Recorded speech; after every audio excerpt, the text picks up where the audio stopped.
കർത്താവിൻ്റെ വിലയേറിയ നാമത്തിന് മഹത്വമുണ്ടാകട്ടെ. റോമലേഖനത്തിൻ്റെ പഠനത്തിൻ്റെ ഏതാണ്ട് അവസാനത്തിലേക്ക് നമ്മൾ വരികയുണ്ടായി.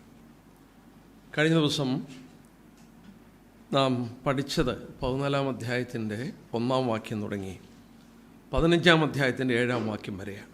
വളരെ പ്രാധാന്യത അർഹിക്കുന്ന സഭകളുടെ മധ്യത്തിൽ ഉണ്ടാകുന്ന ഭിന്നതയോടുള്ള ബന്ധത്തിൽ പരിശുദ്ധാത്മാവ് നമ്മളെ ഉത്ബോധിപ്പിച്ചിരിക്കുന്ന ഭാഗം ശ്രദ്ധിക്കുകയുണ്ടായി.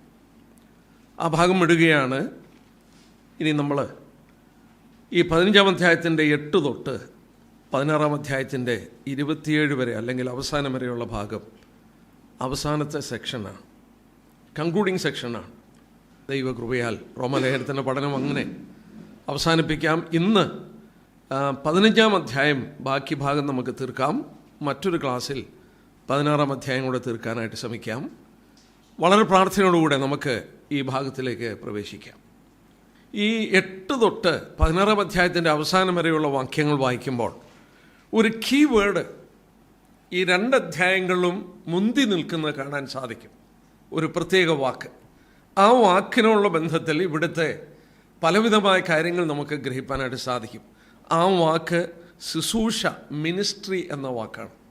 മിനിസ്ട്രി. ഉദാഹരണമായിട്ട് 1-2 ഭാഗങ്ങൾ ഞാൻ കാണിക്കാം. 15-ാം അധ്യായത്തിൻ്റെ 8-9 വാക്യം നോക്കിയാട്ടെ.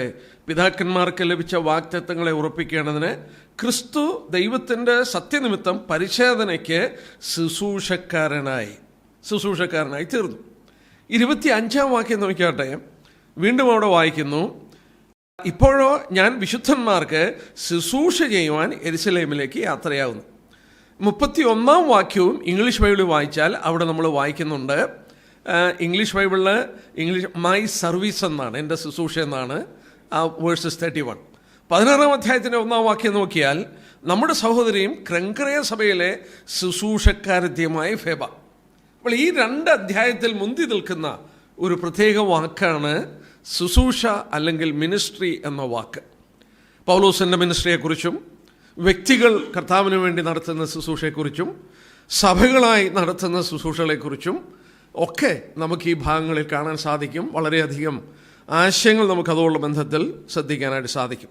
ഇവിടെയെല്ലാം ശുശ്രൂഷ എന്നുള്ള വാക്ക് ഉപയോഗിക്കുമ്പോൾ അതെല്ലാം ഒരു സെർവൻ്റ് അല്ലെങ്കിൽ സർവീസ്, ഒരു സർവീസ്, അതായത് സേവനം അല്ലെങ്കിൽ ശുശ്രൂഷ എന്നുള്ള ആശയത്തിലാണ് രേഖപ്പെടുത്തിയിരിക്കുന്നത്. ആ വാക്കിൽ നിന്നാണ് നമുക്ക് പുതിയ നിയമത്തിൽ ഡീക്കൻ എന്ന വാക്ക് ലഭിച്ചിരിക്കുന്നത്. ഡീക്കൻ എന്ന വാക്ക് ഈ ശുശ്രൂഷ എന്നുള്ള വാക്കിൽ നിന്നാണ് വന്നിരിക്കുന്നത്. എന്നാൽ ഈ വായിച്ച നമ്മൾ ചിന്തിച്ച ഈ ഭാഗത്തിൽ പുതിയ നിയമത്തിലും എങ്ങും കാണാത്ത ഒരു പ്രത്യേക പദം ശുശ്രൂഷയുടെ ബന്ധത്തിൽ ഇവിടെ ഉപയോഗിച്ചിട്ടുണ്ട്. 15-ാം അധ്യായത്തിൻ്റെ 16-ാം വാക്യം നോക്കിയാട്ടെ. 15 തൊട്ട് വായിക്കാം. എങ്കിലും ജാതികൾ എന്ന വഴിപാട് പരിശുദ്ധാത്മാവിനാൽ വിശുദ്ധീകരിക്കപ്പെട്ട് പ്രസാദകരമായി തീരുവാൻ ഞാൻ ദൈവത്തിൻ്റെ സുവിശേഷ ഘോഷണം പുരോഹിതനായി അനുഷ്ഠിച്ചുകൊണ്ട് ജാതികൾ ക്രിസ്തുയേശുവിൻ്റെ ശുശ്രൂഷക്കാരനായിരിക്കേണ്ടതിന് ദൈവം എനിക്ക് നൽകിയ കൃപനിമിത്തം നിങ്ങളെ ഓർമ്മപ്പെടുത്തും വണ്ണം ചിലയിടത്ത് അതിധൈര്യത്തോടെ നിങ്ങൾക്ക് എഴുതിയിരിക്കുന്നു. അവിടെ 15-ാം വാക്യത്തിൽ ക്രിസ്തുയേശുവിൻ്റെ ശുശ്രൂഷക്കാരൻ എന്നുള്ള വാക്ക്, അവിടെ ഉപയോഗിച്ചിരിക്കുന്ന വാക്ക് പുതിയ നിയമത്തിൽ വേറെ ഒരിടത്തുമില്ല. ഈ അധ്യായത്തിൽ നമ്മൾ ഓർത്തു, ഈ 15-ന്റെ 8 തൊട്ട് 16-ാം അധ്യായത്തിലും ശുശ്രൂഷ എന്നുള്ള വാക്കാണ് മുന്തി നിൽക്കുന്നത്. എന്നാൽ മറ്റൊരിടത്തും കാണാത്തൊരു പ്രത്യേക പ്രയോഗമാണ് പൗലോസ് ഈ 15-ാം വാക്യത്തിൽ ക്രിസ്തുയേശുവിൻ്റെ ശുശ്രൂഷകൻ എന്ന് അവിടെ ഉപയോഗിച്ചിരിക്കുന്നത്. അവിടെ ഉപയോഗിച്ചിരിക്കുന്ന വാക്ക് പരിശോധിക്കുമ്പോൾ to perform sacred rite to minister in a priestly service, ഒരു പൗരോഹിത്യ ശുശ്രൂഷയിൽ ഒരു വിശുദ്ധ ശുശ്രൂഷ ചെയ്യുന്നതായിട്ടാണ് ആ വാക്യം നമ്മളെ ഓർപ്പിക്കുന്നത്. ആ വാക്യം നമ്മൾ ശ്രദ്ധിക്കുമ്പോൾ നമുക്ക് നോക്കാം, ഒരു പുരോഹിതൻ യാഗപീഠത്തിൻ്റെ അടുക്കൽ നിന്ന് ശുശ്രൂഷിക്കുന്ന പോലെ പൗലോസിൻ്റെ ശുശ്രൂഷ, ഈ ശുശ്രൂഷ എന്താണെന്ന് ചോദിച്ചാൽ ജാതികളെ ദൈവത്തിന് വിശുദ്ധിയുള്ളവരായി സമർപ്പിക്കുന്ന ഒരു ശുശ്രൂഷ. അതിവിടെ ഉപയോഗിച്ചിട്ടുള്ളൂ ആ വാക്കെന്ന് പണ്ഡിതന്മാർ പറയുന്നതായിട്ട് നമ്മൾ കാണുന്നു. ഇനി നമുക്ക് 8 തൊട്ട് 13 വരെയുള്ള വാക്യം നമുക്ക് നോക്കാം. The ministry of Jesus Christ to the Gentiles. ആ വാക്യം 8 തൊട്ട് 13 വരെ ജാതികൾക്ക് യേശുക്രിസ്തുവിൻ്റെ ശുശ്രൂഷകനായി അവൻ നിൽക്കുന്നതിനെ കുറിച്ച് വായിക്കുകയാണ്. The ministry of Jesus Christ to the Gentiles. കഴിഞ്ഞ ക്ലാസ്സിൽ നമ്മൾ ഓർത്തു, ജാതികളും യഹൂദന്മാരും തമ്മിലുള്ള ചില പ്രശ്നങ്ങളെക്കുറിച്ചാണ് നമ്മൾ ചിന്തിച്ചത്. ഇവിടെ ഇനിയും 8-ാം വാക്യം തുടങ്ങി 13-ാം വാക്യം വരെ നമുക്ക് ആ വാക്യം ഒന്ന് വായിക്കാം. 8-ാം വാക്യം തുടങ്ങി, പിതാക്കന്മാർക്ക് ലഭിച്ച വാഗ്ദത്തങ്ങളെ ഉറപ്പിക്കേണ്ടതിന് ക്രിസ്തു ദൈവത്തിൻ്റെ സത്യനിമിത്തം പരിശോധനയ്ക്ക് ശുശ്രൂഷക്കാരനായി തീർന്നുവെന്ന് ജാതികൾ ദൈവത്തെ അവൻ്റെ കരുണ നിമിത്തം മഹത്വീകരിക്കണമെന്ന് ഞാൻ പറയുന്നു.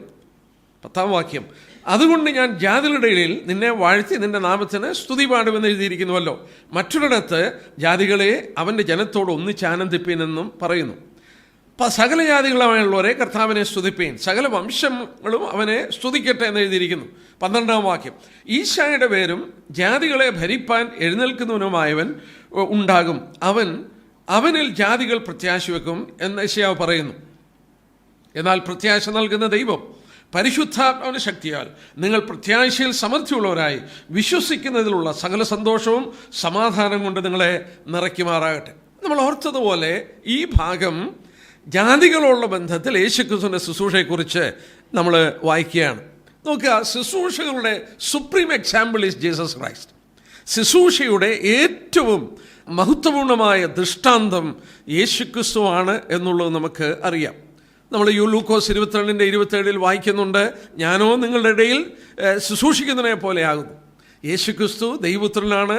ഈ ഭൂമിയിൽ അവൻ ശുശ്രൂഷ ചെയ്യിപ്പാനല്ല ശുശ്രൂഷിപ്പാനും അനേകർക്ക് വേണ്ടി തൻ്റെ ജീവനെ മറുവിലയായി കൊടുക്കാനായിട്ടും കർത്താവ് വരികയാണ്. എന്നാൽ ആ ശുശ്രൂഷയുള്ള ബന്ധത്തിൽ പറഞ്ഞിരിക്കുന്ന ഒരു പ്രത്യേക കാര്യമെന്ന് നോക്കിയാട്ടെ, അവൻ്റെ ശുശ്രൂഷ പ്രാരംഭമായി ആർക്കായിരുന്നെന്നറിയാമോ?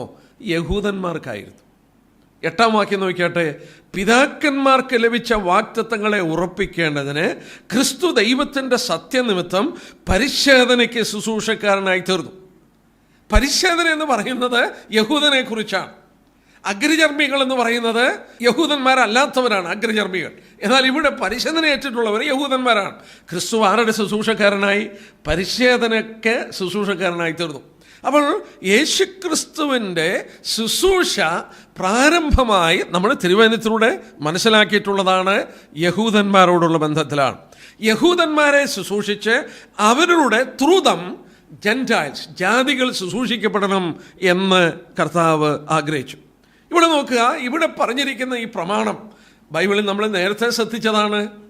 ആത്മീയ കാര്യങ്ങളുള്ള ബന്ധത്തിൽ ആദ്യം യഹൂദനുള്ള ബന്ധത്തിലാണ് പറയുന്നത്. നമുക്ക് 2-ാം അധ്യായം ഒരിക്കൽ കൂടെ ശ്രദ്ധിക്കാം. നമ്മൾ പഠിച്ചതാണ് റോമലേഖനം 2-ാം അധ്യായം. അവിടെയും ആദ്യം പറയുന്നത് ആരെക്കുറിച്ചാന്ന് നോക്കിയാട്ടെ. 2-ാം അധ്യായത്തിൻ്റെ 9-ാമത്തെ വാക്യം തുടങ്ങി. Romans chapter 2 verses 9 onwards. തിന്മ പ്രവർത്തിക്കുന്ന ഏത് മനുഷ്യാത്മാവിനും കഷ്ടവും സങ്കടവും ആദ്യം യഹൂദനും പിന്നെ യവനനും. നന്മ പ്രവർത്തിക്കുന്ന ഏവനും മഹത്വവും മാനവും സമാധാനവും ആദ്യം യഹൂദനും പിന്നെ യവനും ലഭിക്കും. നോക്കുക, ഇവിടെയും ഫസ്റ്റ് എന്ന് പറയുന്നത് യഹൂദനാണ്. ഇവിടെ നമ്മൾ അതിൻ്റെ 9-ഉം 10-ഉം വാക്യത്തിൽ നമ്മൾ ശ്രദ്ധിക്കുകയുണ്ടായി. കഷ്ടവും സങ്കടവും കൊടുക്കുന്നത് യഹൂദനാണ്, നന്മ കൊടുക്കുന്നതും ആദ്യം മഹത്വം കൊടുക്കുന്നത് യഹൂദനാണ്. യേശുക്രിസ്തു പരിശോധനക്കാരൻ്റെ ശുശ്രൂഷക്കാരനായി വന്നു. യേശുക്രിസ്തു ലോകത്തിൽ വരുന്നത് ജാതികളുള്ള ബന്ധത്തിലല്ല. നമുക്ക് വീണ്ടും നോക്കാം. മത്തായിയുടെ സുവിശേഷം 10-ാം അധ്യായം എടുത്താട്ടെ. നമ്മൾ നേരത്തെ വായിച്ചിട്ടുള്ളതാണെങ്കിൽ ഞാൻ ഒന്നുകൂടെ അവിടെ ചൂണ്ടിക്കാണിക്കട്ടെ. യേശുക്രിസ്തു ലോകത്തിൽ വന്നു. അവൻ ഇവിടെ ജീവിച്ചപ്പോൾ അവൻ്റെ ശുശ്രൂഷ എവിടെയായിരുന്നെന്ന് നോക്കാം. 10-ാം അധ്യായം നോക്കിയാട്ടെ. മത്തായിയുടെ സുവിശേഷം 10-ാം അധ്യായം, മാത്യു ചാപ്റ്റർ 10, 10-ാം അധ്യായം. 10-ാം അധ്യായത്തിൻ്റെ 5-ഉം 6-ഉം വാക്യം നോക്കിയാട്ടെ. 5-ഉം 6-ഉം വാക്യം. ഈ 12 പേരെയും യേശു അയക്കുമ്പോൾ അവരോട് ആജ്ഞാപിച്ച എന്തെന്നാൽ, ജാതികളുടെ അടുക്കൽ പോകാതെയും ശമര്യരുടെ പട്ടണങ്ങളിൽ കിടക്കാതെയും ഇസ്രായേൽ ഗൃഹത്തിലെ കാണാതെ പോയ ആടുകളുടെ അടുക്കൽ തന്നെ ചെല്ലുവിൻ. ക്രിസ്തു ശിഷ്യന്മാരെ പറഞ്ഞയക്കുമ്പോൾ എങ്ങോട്ടാണ് പറഞ്ഞയച്ചത്? യഹൂദന്മാരുടെ മധ്യത്തിലേക്ക് മാത്രമാണ്. കർത്താവിൻ്റെ മരണ പുനരുത്ഥാന ശേഷവും ക്രിസ്തു പറഞ്ഞയക്കുന്നത് യഹൂദന്മാരുടെ മധ്യത്തിലോട്ടാണ്. ക്രിസ്തു പരിശോധനക്കാരുടെ ശുശ്രൂഷക്കാരനായി വന്നു. എന്നാൽ അവരിലൂടെ ജാതികളെ ശുശ്രൂഷിപ്പാനാണ് ആഗ്രഹിച്ചത്. എന്നാൽ നമ്മൾ സുവിശേഷം വായിക്കുമ്പോൾ ഒരു കാര്യം പ്രത്യേകം ശ്രദ്ധിക്കണം. വ്യക്തികളായി ജാതികൾ കർത്താവിൻ്റെ അടുക്കൽ വന്നപ്പോൾ അവരോട് കർത്താവ് കരുണ കാണിച്ചു, അവർക്ക് നന്മ ചെയ്തു കൊടുത്തു. ദാറ്റ് ഈസ് പേഴ്സണലി, വ്യക്തികളായി. ഉദാഹരണമായിട്ട് മത്തായിയുടെ സുവിശേഷം 8-ാം അധ്യായം നമ്മൾ നോക്കുമ്പോൾ കഫർനഹൂമിലെ ശതാധിപൻ വരുന്നു. അവനൊരു പുറജാതിക്കാരനാണ്. എൻ്റെ ബാല്യക്കാരൻ ധീരമായി കിടക്കുന്നു. അവനെ സുഖപ്പെടുത്തുന്നതായിട്ട് നമ്മൾ കാണുന്നു. വീണ്ടും നമ്മൾ 15-ാം അധ്യായത്തിൽ മത്തായി 15:21 തൊട്ടുള്ള വാക്യത്തിൽ സീദോനിലെ കനാന്യ സ്ത്രീയുടെ മകൾ ഭൂതോപദ്രവം ഉണ്ടായി, അവൾ ബുദ്ധിമുട്ടുന്നത് കർത്താവ് അവളെ സുഖപ്പെടുത്തുന്നു. സീദോൻ എന്ന് പറയുന്നത് ടയർ, സൈർ ആൻഡ് സീഡോൻ, ലെബനോനിൻ്റെ പ്രദേശമാണ്, ഇസ്രായേലിൻ്റെ അപ്പുറത്തുള്ള പ്രദേശമാണ്. അവിടെയും വ്യക്തികളെ കനാന്യ സ്ത്രീയോടും അതുപോലെ കഫർദൂമിലെ ശതാധിപനോടും ഒക്കെ വ്യക്തികളായി കർത്താവ് കരുണ കാണിക്കുന്നത് നമ്മൾ കാണുന്നുണ്ട്. ഇനി നമുക്ക് കൊടുത്ത കൽപ്പനയൊന്ന് ശ്രദ്ധിച്ചു നോക്കാം. അതായത് കർത്താവ് പുനരുത്ഥാനം പ്രാപിച്ച ശേഷം സ്വർഗാരോഹണം ചെയ്യുന്നതിന് മുമ്പ് കർത്താവ് പറഞ്ഞ വാക്യം നമുക്ക് നോക്കാം. അപ്പോസ്തലപ്രവൃത്തി 1-ാം അധ്യായം നോക്കിയാട്ടെ.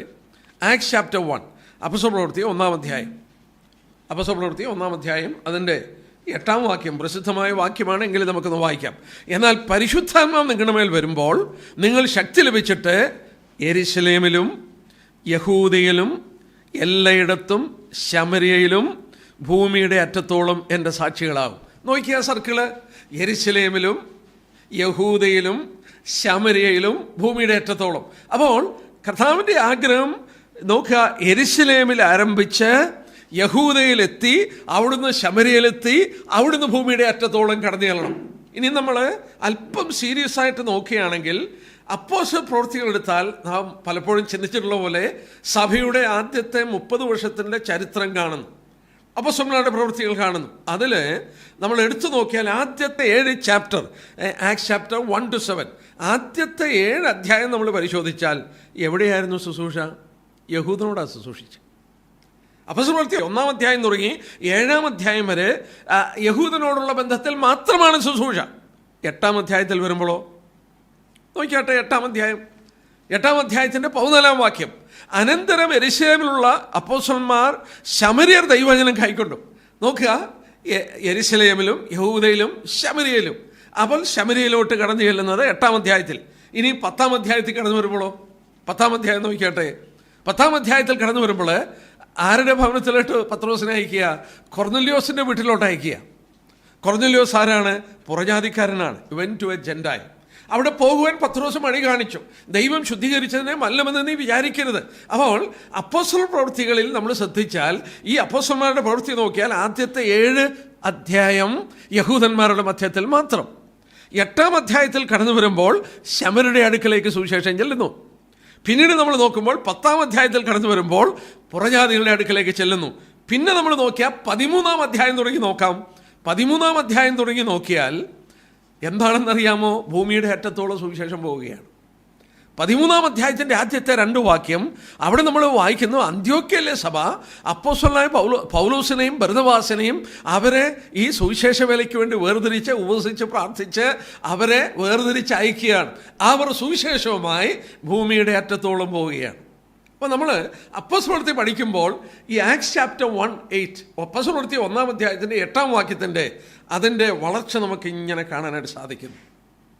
ആ റോമൻ എംപയറിൻ്റെ എല്ലാ ഭാഗത്തും സുവിശേഷം കടന്നു ചെന്ന് അറിയപ്പെട്ട ലോകത്തിൻ്റെ എല്ലാ കോണിലും സുവിശേഷം കടന്നു ചെല്ലുന്നതായിട്ട് വായിക്കുന്നു. എന്നാൽ അത് നമ്മൾ പഠിച്ചുകൊണ്ടിരുന്ന പോലെ റോമാലേഖനം 15-ാം അധ്യായത്തിൻ്റെ 8-ാം വാക്യത്തിൽ ക്രിസ്തു പരിച്ഛേദനക്കാരുടെ ശുശ്രൂഷക്കാരനായി വന്നു.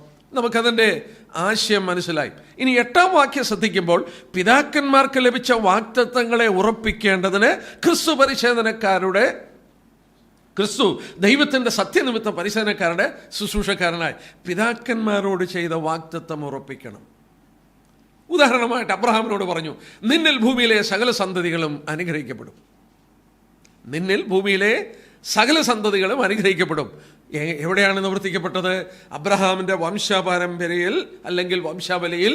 മത്തായിയുടെ സുവിശേഷം 1-ാം അധ്യായത്തിൽ നോക്കിയാൽ യേശുക്രിസ്തുവിൻ്റെ ജീനിയോളജിയിൽ ക്രിസ്തു വന്നതിൻ്റെ ഫലമായി ഭൂമിയിലുള്ള സകല ജാതികളും അനുഗ്രഹിക്കപ്പെട്ടു. അനേകം വാഗ്ദത്തങ്ങൾ പിതാക്കന്മാരോട് ചെയ്തത് യേശുക്രിസ്തുവിൻ്റെ 1-ാം വരവിൽ നിവർത്തിക്കപ്പെട്ടു. ബാക്കി എപ്പം നിവർത്തിക്കപ്പെടും?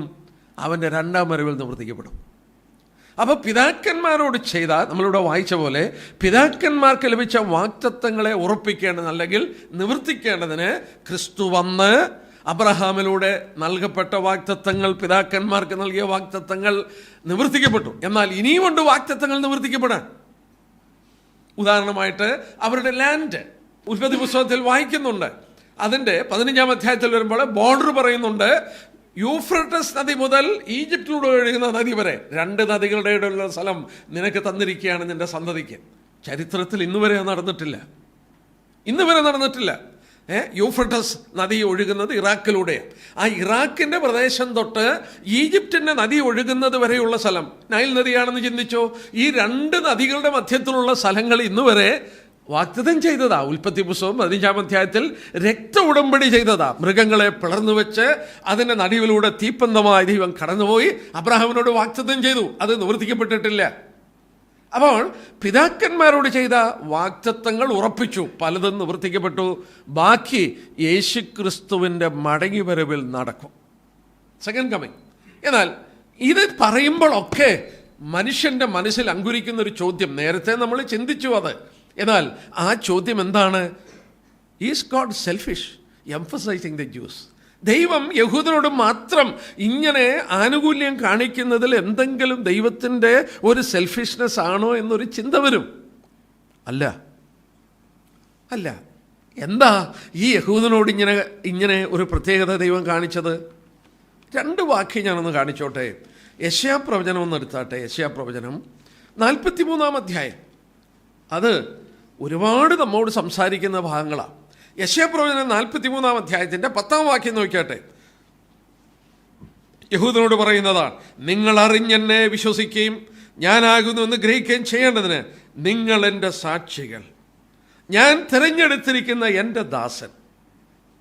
U are my witnesses, you are my servant. യഹൂദനെ തെരഞ്ഞെടുത്തു ദൈവം. എന്തിനാണ്? 12-ാം വാക്യം നോക്കിയാട്ടെ.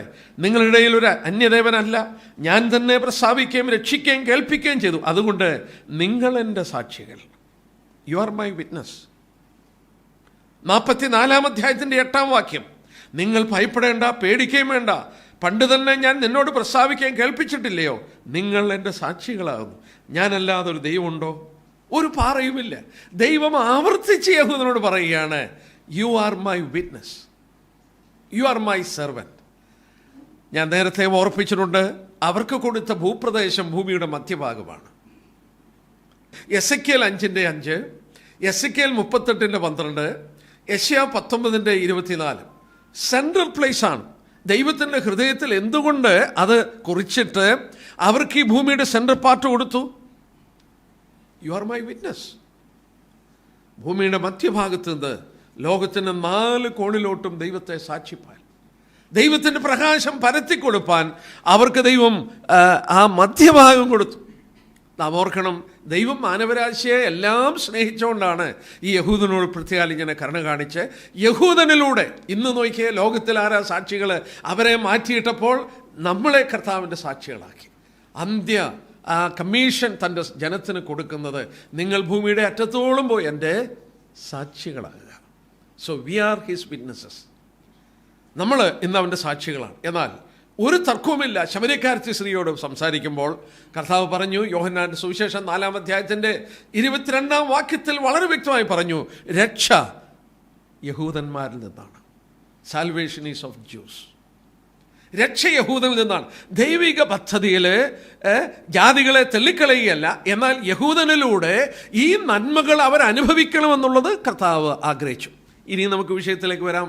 ഈ 15-ാം അധ്യായത്തിൻ്റെ 8-ാം വാക്യം തുടങ്ങി ഇനി നമ്മൾ നോക്കിയാൽ ജാതികളെ ഇവരോടുള്ള ബന്ധത്തിൽ അനുഗ്രഹത്തിൽ കൊണ്ടുവരുന്നു.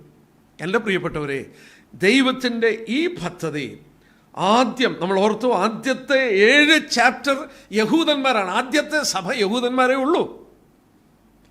കുറച്ച് ജാതികൾ, വളരെ വിരളമായ ജാതികൾ രക്ഷിക്കപ്പെട്ടാൽ അവർ യഹൂദ വിശ്വാസത്തിൽ പ്രോസ്ലൈറ്റ് ക്രിസ്ത്യൻസ്, അവർ അങ്ങനെ വിശ്വാസത്തിൽ വന്നവരാണ്. യഹൂദന്മാർ മാത്രമേ ഉണ്ടായിരുന്നു. അവരെ കൽപ്പന വിശ്വസ്തയോടെ നിർവഹിച്ചതുകൊണ്ടാണ് ഈ സുവിശേഷം അവർ പ്രചരിപ്പിച്ചത്. ആ സുവിശേഷം പ്രചരിപ്പിച്ചതിൻ്റെ ഫലമായി എന്ത് സംഭവിച്ചു? ജാതികൾ നന്മയിലേക്ക് കടന്നു വന്നു. യഹൂദൻ ഇന്ന് പരാജയപ്പെട്ടു. പക്ഷേ ആ യഹൂദൻ്റെ ചരിത്രം നമ്മൾ പ്രാരംഭമായി പഠിച്ചു നോക്കിയാൽ, ഇൻ ദ ബിഗിനിങ് അവരിൽ വിശ്വസിച്ച യഹൂദന്മാർ ഈ സത്യം അതുപോലെ നിർവഹിച്ചു എന്നുള്ളതാണ് തിരുവചനം പഠിപ്പിക്കുന്നത്, നമ്മളെ മനസ്സിലാക്കി തരുന്നത്. നോക്കുക, ഇതിൻ്റെ ബ്യൂട്ടിഫുൾ പ്രോഗ്രഷൻ, ഇതിൻ്റെ മനോഹരമായ വളർച്ച ഇനി നമ്മൾ കാണാൻ പോവുകയാണ്. 4 വാക്യങ്ങളിൽ ജാതികളോ ബന്ധത്തിൽ പറഞ്ഞു നോക്കിയാട്ടെ, ഇത് 4 ഭാഗത്തുനിന്ന് എടുത്ത് കോട്ട് ചെയ്തിരിക്കുക.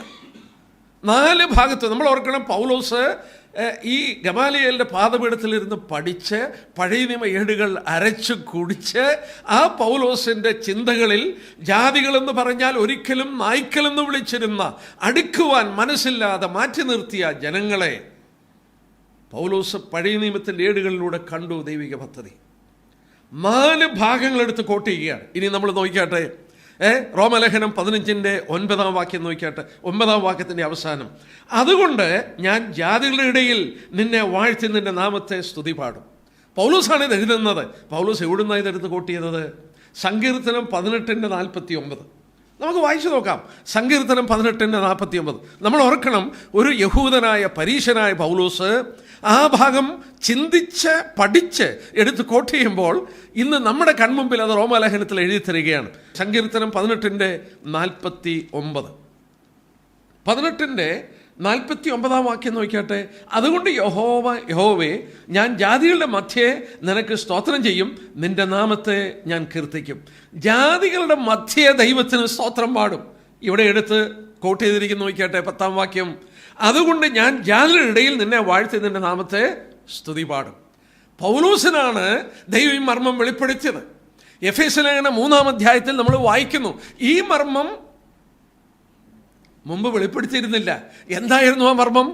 ജാതികൾ യഹൂദനോടുള്ള ബന്ധത്തിൽ അവരോടൊന്നിച്ച് ഈ അനുഗ്രഹത്തിലേക്ക് വരുന്നത് പൗലോസിന് വെളിപ്പെട്ട് കിട്ടി. That was a mystery. എഫേസ്യലേഖനം 3-ാം അധ്യായത്തിൽ അത് പഠിപ്പിക്കുന്നു. ഒരു വലിയ മർമ്മം. ജാതികൾ യഹൂദനോടുള്ള ബന്ധത്തിൽ അവരെ ഒന്നായി തീർന്നു. ആ വേർപാടിനെ നടിച്ചവർ ഇടിച്ചു കളഞ്ഞു, അവരെ ഒന്നാക്കി തീർക്കുന്നു. ഇവിടെ നമ്മൾ വായിക്കുന്നതാണ് പൗലോസിന്റെ ചിന്തയിൽ. ഞാൻ ഓർത്തു, ആ പഴയ നിയമ ഏടുകളിൽ നിന്ന് എടുത്ത് കോട്ട് ചെയ്യുമ്പോൾ നമ്മൾ ചിന്തിക്കുന്നതിലുപരിയായിട്ടുള്ള ഒരു ചിന്തയും ആശയവും പൗലോസിന്റെ മനസ്സിൽ അങ്കുരിക്കും. അതിന്റെ 10-ാം വാക്യം, അതുകൊണ്ട് ഞാൻ ജാതികളിടയിൽ നിന്നെ വാഴ്ത്തി നിന്റെ നാമത്തെ സ്തുതി പാടും. നമ്മൾ ഓർത്തതുപോലെ ഈ വിശ്വസ്തരായ ആദിമ നൂറ്റാണ്ടിലെ യഹൂദ ക്രിസ്ത്യാനികൾ ഈ സുവിശേഷം ജാതികളുടെ മധ്യത്തിലേക്ക് പ്രചരിപ്പിച്ചതിൻ്റെ ഫലമായി ജാതികൾ എന്ത് സംഭവിച്ചു? ജാതികളുടെ ഇടയിൽ ദൈവത്തിൻ്റെ നാമം മഹത്വീകരിപ്പാനിടയായി. 2, 11-ാം വാക്യം നോക്കിയാട്ടെ, അതിൻ്റെ 11-ാമത്തെ വാക്യം, അതും അടുത്ത കോട്ടിങ്ങാണ്. ജാതികളെ അവൻ്റെ ജനത്തോടുകൂടെ ഒന്നിച്ച് ആനന്ദിപ്പേൻ. അവൻ്റെ ജനത്തോടുകൂടെ, യഹൂദനോടുകൂടെ ആനന്ദിപ്പാൻ. അത് ആവർത്തനം 32:43. ആവർത്തനം 32:43. പൗലോസൊക്കെ എത്ര കീനായിട്ട് ഇത് ശ്രദ്ധിച്ച് കാണും. ഞാനും നിങ്ങൾ വേദവസ്വം വായിക്കുമ്പോൾ ചിന്തിക്കുന്ന പോലെയല്ല. പൗലോസിൻ്റെ കൺമുമ്പിൽ ആ പഴയ നിയമ ഏടുകൾ വായിച്ചപ്പോൾ ഈ വാക്യങ്ങളൊക്കെ പൗലോസിൻ്റെ കണ്ണിൽ ഉടക്കിയിട്ടുണ്ട്. ജാതികൾ അനുഗ്രഹത്തിലേക്ക് വരുന്നത് നമുക്ക് നോക്കാം. ആ രണ്ടാമത് പറഞ്ഞ 32:43 നോക്കിയാട്ടെ. ആവർത്തനം 32:43. ജാതികളെ അവൻ്റെ ജനത്തോടുകൂടെ ഉല്ലസിപ്പീൻ. പഴയ നിയമത്തിൽ അതുണ്ട്. ജാതികൾ അവൻ്റെ ജനത്തോടുകൂടി ഉല്ലസിപ്പാൻ. അത് ഇവിടെ 11-ാം വാക്യത്തിലെടുത്ത് കോട്ട് ചെയ്തു. റോമർ 15:11. ജാതികളെ അവൻ്റെ ജനത്തോടുകൂടെ ഒന്നിച്ച് ആനന്ദിപ്പീൻ. അടുത്തത്, സകല ജാതികളുമായുള്ളവരെ കർത്താവിനെ സ്തുതിപ്പീൻ, സകല വംശങ്ങളും അവനെ സ്തുതിക്കട്ടെ. 3-ാമതെടുത്ത് പറഞ്ഞിരിക്കുന്നുണ്ട്, ഓൾ, സകല ജാതികളും. ജാതികളെന്നല്ല, സകല ജാതികൾ. 2 പ്രാവശ്യം അത് എടുത്തു പറഞ്ഞു. സകല ജാതികളും സകല വംശങ്ങളും കർത്താവിനെ സ്തുതിക്കട്ടെ. 117-ാം സങ്കീർത്തനത്തിൻ്റെ 1-ാം വാക്യം. 117-ാം സങ്കീർത്തനം അതിൻ്റെ 1-ാമത്തെ വാക്യം. നമുക്ക് ആ വാക്യം ഒന്ന് വായിച്ചു നോക്കാം. 117-ാം സങ്കീർത്തനം അതിൻ്റെ 1-ാമത്തെ വാക്യമാണ് അവിടെ കോട്ട് ചെയ്തിരിക്കുന്നത്. 117:1. സകല ജാതികളുമായുള്ളവരെ യഹോവയെ സ്തുതിപ്പീൻ, സകല വംശങ്ങളുമായുള്ളവരെ അവനെ വാഴ്ത്തുവീൻ. നമ്മളൊക്കെ ധാരാളം വായിക്കാറുണ്ട് ഈ വാക്യം, പക്ഷേ നമ്മളത് നോട്ട് ചെയ്യത്തില്ല. ഈ പൗലോസ് ചിന്തിച്ച പോലെ നമ്മൾ ചിന്തിക്കാറില്ല. ആ വാക്യം നോക്കിയാട്ടെ, സകല ജാതികളുമായുള്ളവരെ യഹോവയെ സ്തുതിപ്പീൻ, സകല വംശങ്ങളുമായുള്ളവരെ അവനെ സ്തുതി പാടുവീൻ. അത് ഇവിടെ എടുത്ത് പറഞ്ഞിരിക്കുകയാണ് 11-ാം വാക്യത്തിൻ്റെ അവസാനം.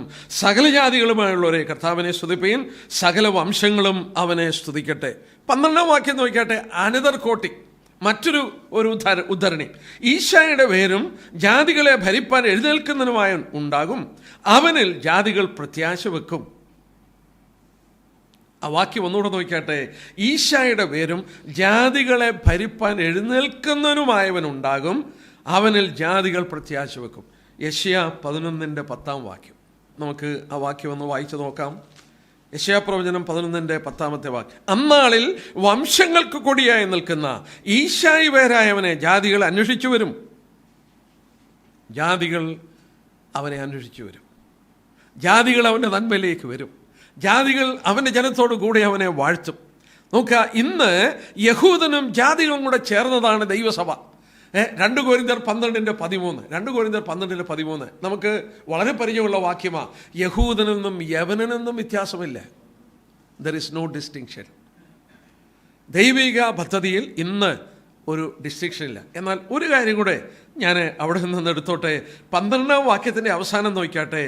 അവനിൽ ജാതികൾ പ്രത്യാശ വെക്കും. ആ വാക്യത്തിൻ്റെ പ്രാധാന്യതയുണ്ടോ? ഉണ്ട്. എഫേസ്യർ 2:12 നമുക്ക് പരിചയമുള്ള വാക്യമാണ്. നമ്മളെക്കുറിച്ച് രേഖപ്പെടുത്തിയിരിക്കുന്ന ഒരു വാക്യം 2-ാം അധ്യായത്തിൻ്റെ എഫേസ്യർ 2:12 നോക്കിയാട്ടെ. അക്കാലത്ത് നിങ്ങൾ ക്രിസ്തുവിനെ കൂടാതെയുള്ളവരും ഇസ്രായേൽ പൗരതയോട് സംബന്ധമില്ലാത്തവരും വാഗ്ദത്തങ്ങളുടെ നിയമങ്ങൾ കന്യരും പ്രത്യാശയില്ലാത്തവരും. ഓക്കെ, മുമ്പേ നമ്മൾ ആരായിരുന്നു? പ്രത്യാശയില്ലാത്തവർ. ജാതികൾ they were without hope. മുമ്പേ നമ്മൾ പ്രത്യാശയില്ലാത്തവരായിരുന്നു. ഇപ്പോഴോ? ഇപ്പോൾ എന്താ പറയുന്നത്? അവനിൽ ജാതികൾ പ്രത്യാശ വെക്കും. ജാതികൾ പ്രത്യാശ വെക്കുക മാത്രമല്ല പ്രിയപ്പെട്ടവരെ, അടുത്ത വാക്യം ഒന്ന് നോക്കിയാട്ടെ. നമുക്ക് ലഭിച്ച അനുഗ്രഹം ഒന്ന് നോക്കിയാട്ടെ. ആ 13-ാം വാക്യം എന്ന് യെശയ്യാ പറയുന്നു. എന്നാൽ പ്രത്യാശ നൽകുന്ന ദൈവം പരിശുദ്ധാത്മാവിന്റെ ശക്തിയാൽ നിങ്ങൾ പ്രത്യാശയിൽ സമൃദ്ധിയുള്ളവരായി വിശ്വസിക്കുന്നതിനുള്ള സകല സന്തോഷവും സമാധാനവും കൊണ്ട് നിങ്ങളെ നിറയ്ക്കുമാറാകട്ടെ. എന്തൊരു വാക്യമാണ്! അവിടെ നോക്കിയാട്ടെ.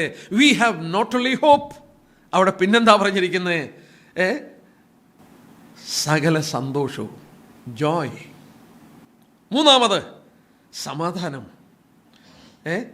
സകല സന്തോഷവും സമാധാനവും. പിന്നെ വായിക്കുന്നുണ്ട് വേറെ എന്താണ്? പരിശുദ്ധാത്മാവിൻ്റെ ശക്തി. അവിടെ ജാതികളായി നമുക്ക് ലഭിച്ച 4 കൂട്ടം അനുഗ്രഹങ്ങൾ പറയുകയാണ്. നമുക്ക് പ്രത്യാശ ലഭിച്ചു, നമുക്ക് സന്തോഷം നൽകി, നമുക്ക് സമാധാനം നൽകി, നമുക്ക് പരിശുദ്ധാത്മാവിൻ്റെ ശക്തി പകർന്നു തന്നു. ദൈവം ഈ നന്മകൾ നമുക്ക് നൽകുന്നത് തൻ്റെ ആത്മാവിനെ നമുക്ക് നൽകിയത് കൊണ്ടാണ്. തൻ്റെ ആത്മാവിനെ നമുക്ക് നൽകി. നമ്മളൊന്ന് ആലോചിച്ച് നോക്കുക. പ്രത്യാശയില്ലാതെ കിടന്ന ജാതികൾ, ദൈവമില്ലാതെ കിടന്ന ജാതികൾ. ഞാൻ ഈ വാക്യം, ഈ എഫേസ്യർ 2:12 വാക്യം, അതിൻ്റെ ആശയം എൻ്റെ മനസ്സിൽ ആണി പോലെ എഴുതി വന്നത് ഞാൻ ഇസ്രയേലിൽ ഒരു ഗുഹയിൽ നിൽക്കുമ്പോഴാണ്. അവരുടെ ദേവാലയത്തിൻ്റെ, പഴയ ദേവാലയത്തിൻ്റെ വിലാപമതിലുണ്ടല്ലോ, ഈ വിലാപമതിലിൻ്റെ അടിയിൽ ഒരു ടണലുണ്ട്. ഞാൻ ആ ടണലിനകത്ത് കയറി. ആ ടണലിനകത്ത് കയറുമ്പോഴാണ് പഴയ ദേവാലയത്തിൻ്റെ ആ കല്ലുകളും ഫൗണ്ടേഷനും ഒക്കെ കാണാം. ഞാൻ ഒരു 1.5 കിലോമീറ്ററിലും കാണും ആ തുരങ്കം. അത് ആ തുരങ്കത്തിൽ നിന്നപ്പോൾ കല്ലേ കാണാനുള്ളൂ, പഴയ കല്ലുകൾ. പക്ഷേ ഒരു കല്ലിൻ്റെ മുന്നിൽ ഞാൻ പോയി നിന്നു. പഴയ ദേവാലയത്തിൻ്റെ ആ ഭിത്തി, അത് എത്ര കൃത്യമായി ഉണ്ടാക്കിയിരിക്കുന്നു. ഭീമമായ കല്ലുകൾ. ഞാൻ ഒരു കല്ല് അളന്നു. എൻ്റെ കൈ ഇങ്ങനെ നൂർത്തിട്ട് ഒരറ്റത്തുനിന്ന് ആ കല്ല് ഞാൻ അളന്നു. ഏതാണ്ട് 8 പ്രാവശ്യമോ 9 പ്രാവശ്യമോ ഞാൻ അളന്നു അതിൻ്റെ ലെങ്ത്. ഇങ്ങനെ കൈ നൂർത്തിട്ട് 8 പ്രാവശ്യമോ 9 പ്രാവശ്യമോ ഞാൻ അളന്നിട്ട് ഞാൻ അവിടെ നിന്നു. അപ്പോൾ ഞാൻ ഓർത്തു, ഇവരുടെ ദേവാലയത്തിൻ്റെ മഹത്വം എന്തായിരുന്നു. ഒന്ന് ആലോചിച്ച് നോക്കിയേ. നമ്മൾ ഓർക്കുക, ആ കാലത്ത് അങ്ങനെ ഒരു ദേവാലയം സൃഷ്ടിക്കുക. AD 70 നശിപ്പിക്കുന്നത്. അപ്പോൾ BC 20 തൊട്ട് അതിൻ്റെ പണി നടക്കുക. ഹെരോദാം ഏതാണ്ട് BC 64 വരെ പണി നടന്നെന്നാണ് പറയുന്നത്. ഈ കല്ലുകൾ എങ്ങനെ അവിടെ കൊണ്ടുവന്നു? ഈ കല്ലുകൾ എങ്ങനെ പണിതു കൃത്യമായി? ഇതെങ്ങനെ ചുമന്നുകൊണ്ട് വന്നു? ഒരു കല്ലിൻ്റെ മണ്ടയ്ക്ക് ഒരു കല്ല്. ആ ദേവാലയത്തെക്കുറിച്ച് അതിൻ്റെ ഒരു വലിയൊരു ബുക്ക് ഞാൻ വായിച്ചു. അത് വായിച്ചപ്പോഴാണ് എനിക്ക് മനസ്സിലായത്, നമ്മൾ ചിന്തിക്കുന്ന പോലെയൊന്നും അല്ലായിരുന്നു. അതിൻ്റെ അതിവിശുദ്ധ സ്ഥലം, ആ കെട്ടിടം തന്നെ ഏതാണ്ട് ഇന്നത്തെ 20 സ്റ്റോറി ബിൽഡിങ്ങിൻ്റെ കളറുണ്ടായിരുന്നു. 20 story. White marble or covered with gold. ഒന്നീ വെള്ള മാർബിൾ അല്ലെങ്കിൽ സ്വർണം കൊണ്ട് പൊതിഞ്ഞിരിക്കുക. അതിനെക്കുറിച്ച് എഴുതിയിരിക്കുന്നത് സൂര്യൻ ഉദിച്ചു വരുമ്പോൾ അതിൻ്റെ മുന്നിൽ നോക്കി നിൽക്കാൻ ഒക്കില്ല, അതിൻ്റെ പ്രതിഫലനം നമ്മുടെ കണ്ണിനെ മഞ്ചിക്കും. ഞാൻ ഈ കുഴിക്കുള്ളിൽ നിന്നപ്പോൾ ഈ വാക്യം എഫേസ്യർ 2:12 ഓർത്തു. ജാതികൾക്ക് ഇവരുമായിട്ടുള്ള ഇവരുടെ മഹത്വം ഞാൻ അവിടെ നിന്ന് ഓർത്തപ്പോൾ ഇസ്രായേൽ പൗരതയോട് സംബന്ധമില്ലാത്തവരെന്നുള്ള വാക്യത്തിൻ്റെ ആശയം ഞാൻ അവിടെ നിന്ന് ഓർത്തുപോയി. നമ്മൾ പുറജാതികളായിരുന്നു. എന്നാൽ ഇന്ന് നമ്മളിവിടെ വായിച്ചതുപോലെ അവരിലൂടെ കർത്താവ് നമുക്ക് അനുഗ്രഹം പകർന്നു തന്നു. അവരിലൂടെ അവരാണ് വാസ്തവത്തിൽ ആദ്യത്തെ അപ്പോസ്തലപ്രവൃത്തിയുടെ അധ്യായങ്ങൾ നമ്മൾ വായിക്കുമ്പോൾ അവർ വിശ്വസ്തരായ ആദ്യത്തെ യഹൂദ ക്രിസ്ത്യാനികൾ വിശ്വസ്തരായി ഈ സുവിശേഷം ജാതികളുടെ ഇടയിൽ പങ്കുവെച്ചതിൻ്റെ ഫലമായി അനുഗ്രഹത്തിലേക്ക് വന്നതിൻ്റെ കാര്യങ്ങൾ ഇവിടെ രേഖപ്പെടുത്തുകയാണ്. അനുഗ്രഹങ്ങളിലേക്ക് they were faithful in sharing that gospel with us. നമ്മളോട് ആ സുവിശേഷം വിശ്വസ്തയോടെ പങ്കുവെക്കുവാനായിട്ട് ഇടയായി മാറി. അടുത്തായിട്ട് നമുക്ക് നോക്കാം, പൗലോസ് യാദികളോടുള്ള ബന്ധത്തിൽ ശുശ്രൂഷിക്കുന്നത് വായിക്കുന്നു. 15-ാം അധ്യായത്തിൻ്റെ 14 തൊട്ടുള്ള വാക്യം, 14 തൊട്ട് 24 വരെയുള്ള വാക്യം വായിച്ചാൽ, 14-24 വരെയുള്ള വാക്യം വായിച്ചാൽ Paul's ministry to the gentiles, പൗലോസ് ജാതികളോട് ചെയ്യുന്ന ശുശ്രൂഷയെക്കുറിച്ചാണ്. നമുക്ക് ആ ഭാഗം നോക്കാം. 14-ാം വാക്യം ഒന്ന് വായിക്കാം. സഹോദരന്മാരെ, നിങ്ങൾ തന്നെ ദയാപൂർണരും സകല ജ്ഞാനവും നിറഞ്ഞവരും അന്യോന്യം പ്രബോധിപ്പിപ്പാൻ പ്രാപ്തരുമാകുന്നുവെന്ന് ഞാൻ നിങ്ങളെക്കുറിച്ച് ഉറച്ചിരിക്കുന്നു. എന്നാൽ ജാതികളെന്ന വഴിപാട് പരിശുദ്ധാത്മാവാൽ ശുദ്ധീകരിക്കപ്പെട്ട് പ്രസാദകരമായി തീരുവാൻ ഞാൻ ദൈവത്തിൻ്റെ സുവിശേഷ ഘോഷണം പുരോഹിതനായി അനുഷ്ഠിച്ചുകൊണ്ട് ജാതികളിൽ ക്രിസ്തുയേശുവിൻ്റെ ശുശ്രൂഷകനായിരിക്കേണ്ടതിന് ദൈവം എനിക്ക് നൽകിയ കൃപ നിമിത്തം നിങ്ങളെ ഓർമ്മപ്പെടുത്തും വണ്ണം ഞാൻ ചിലയിടത്ത് അതിധൈര്യമായി നിങ്ങളെ എഴുതിയിരിക്കുന്നു. ക്രിസ്തുയേശുവിൽ എനിക്ക് ദൈവസംബന്ധമായ പ്രശംസയുണ്ട്. ക്രിസ്തു ഞാൻ മുഖാന്തരം ജാതികളുടെ അനുസരണത്തിനായിട്ട് വചനത്താലും പ്രവൃത്തിയാലും അടയാളങ്ങളുടെയും അത്ഭുതങ്ങളുടെയും ശക്തി കൊണ്ടും പരിശുദ്ധാത്മാവിൻ്റെ ശക്തി കൊണ്ടും പ്രവർത്തിച്ചതല്ലാതെ മറ്റൊന്നും മിണ്ടുവാൻ ഞാൻ തുനിയുന്നില്ല. അങ്ങനെ ഞാൻ യെരുശലേം മുതൽ ഇല്ലൂരിയ ദേശത്തോളം ചുറ്റി സഞ്ചരിച്ച് ക്രിസ്തുവിൻ്റെ സുവിശേഷ ഘോഷണം പൂരിപ്പിച്ചിരിക്കുന്നു. ഞാൻ മറ്റൊരുത്തൻ്റെ അടിസ്ഥാനത്തിന്മേൽ പണിയാതിരിക്കേണ്ടതിന് ക്രിസ്തുവിൻ്റെ നാമം അറിഞ്ഞിട്ടില്ലാത്ത ഇടത്തിലല്ല. അവനെക്കുറിച്ച് അറിവ് കിട്ടിയിട്ടില്ലാത്തവർ കാണും, കേട്ടിട്ടില്ലാത്തവർ ഗ്രഹിക്കും എന്ന് എഴുതിയിരിക്കുന്ന പോലെ അത്രേ സുവിശേഷം അറിയിപ്പാൻ അഭിമാനിക്കുന്നത്. അതുകൊണ്ട് തന്നെ ഞാൻ നിങ്ങളുടെ അടുക്കൽ വരുന്നതിൽ പലപ്പോഴും മുടക്കം വന്നു. ഇപ്പോഴോ എനിക്ക് ഈ ദിക്കുകളിൽ ഇനി സ്ഥലമില്ലായകയാലും അങ്ങോട്ട് വരുവാൻ അനേക സമ്മിളിതമായ വാഞ്ച ഉണ്ടാകൊണ്ടും ഞാൻ സ്പാനിയയിലേക്ക് യാത്ര ചെയ്യുമ്പോൾ പോകുന്ന വഴിക്ക് നിങ്ങളെ കാണുവാനും ആദ്യം നിങ്ങളെ കണ്ട് സന്തോഷിച്ച ശേഷം നിങ്ങളാൽ യാത്ര അയക്കപ്പെടുവാനും ആശിക്കുന്നു. പൗലോസിൻ്റെ മനസ്സ് നമുക്കിവിടെ കാണാൻ കഴിയുന്നു. പൗലോസിൻ്റെ ശുശ്രൂഷകൾ നമുക്ക് കാണാൻ സാധിക്കുന്നു.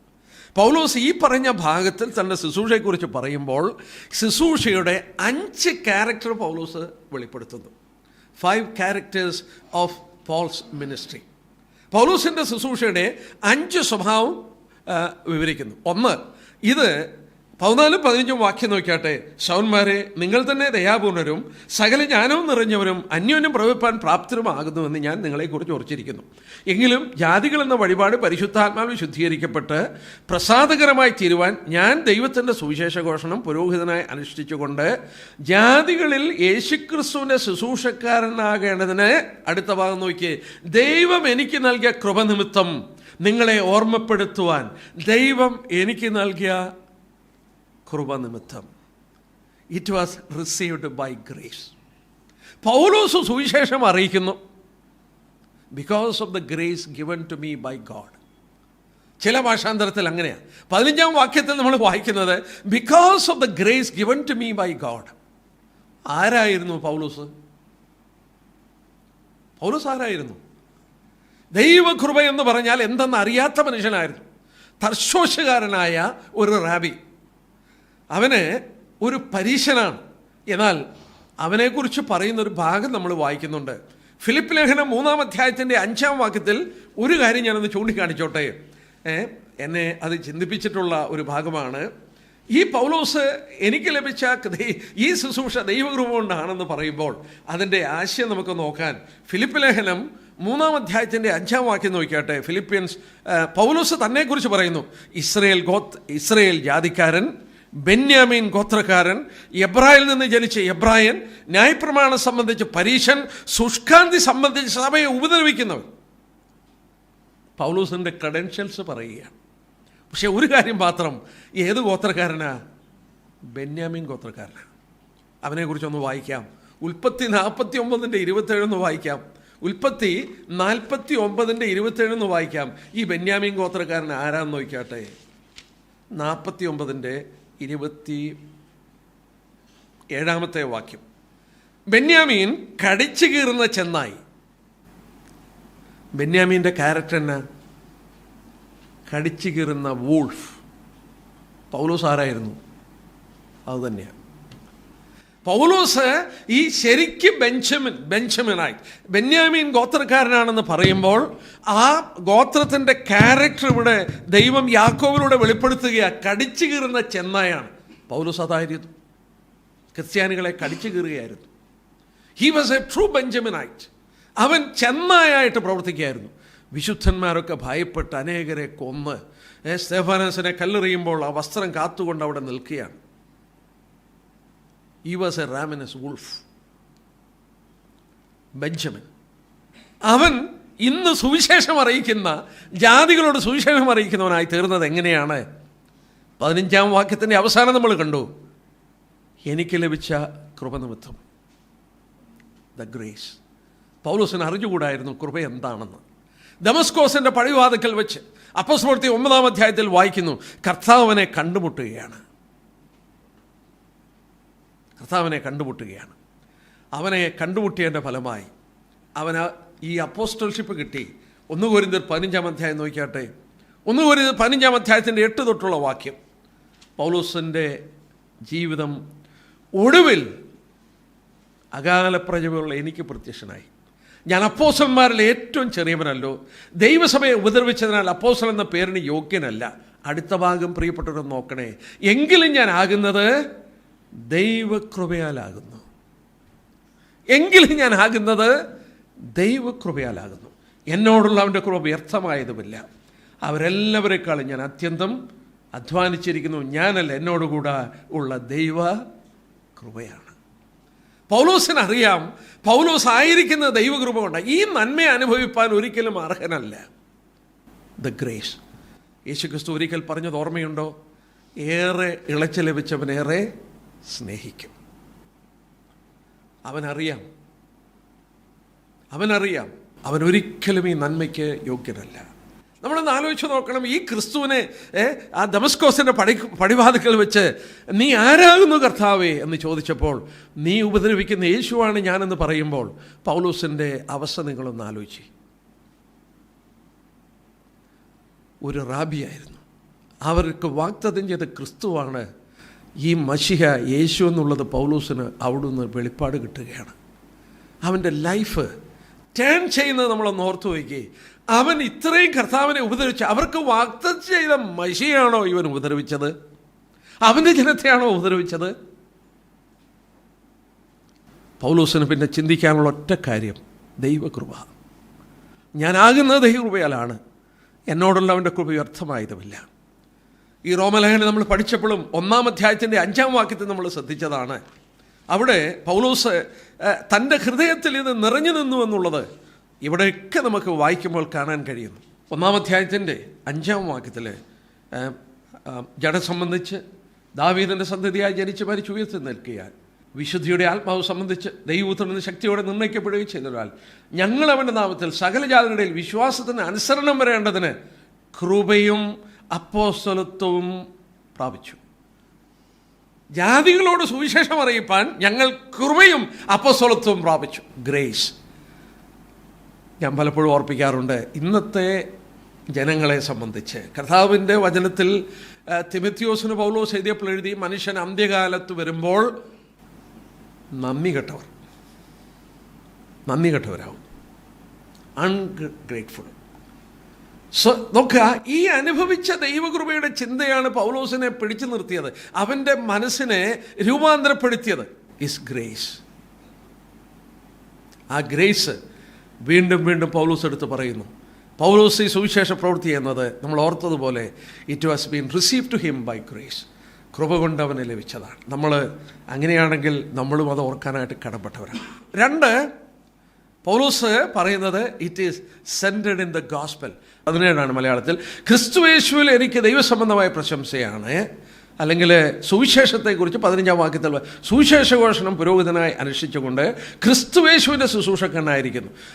ദൈവം എനിക്ക് നൽകിയ കൃപയ്ക്ക് ഒത്തവണ്ണം ആയത് ധൈര്യമായി നിങ്ങളെ ഓർപ്പിക്കുകയാണ്. It was centered in the gospel that I might be a minister of Jesus Christ to the Gentiles, ministering the gospel of God. ഇംഗ്ലീഷിൽ അങ്ങനെയാണ് എഴുതിയിരിക്കുന്നത്.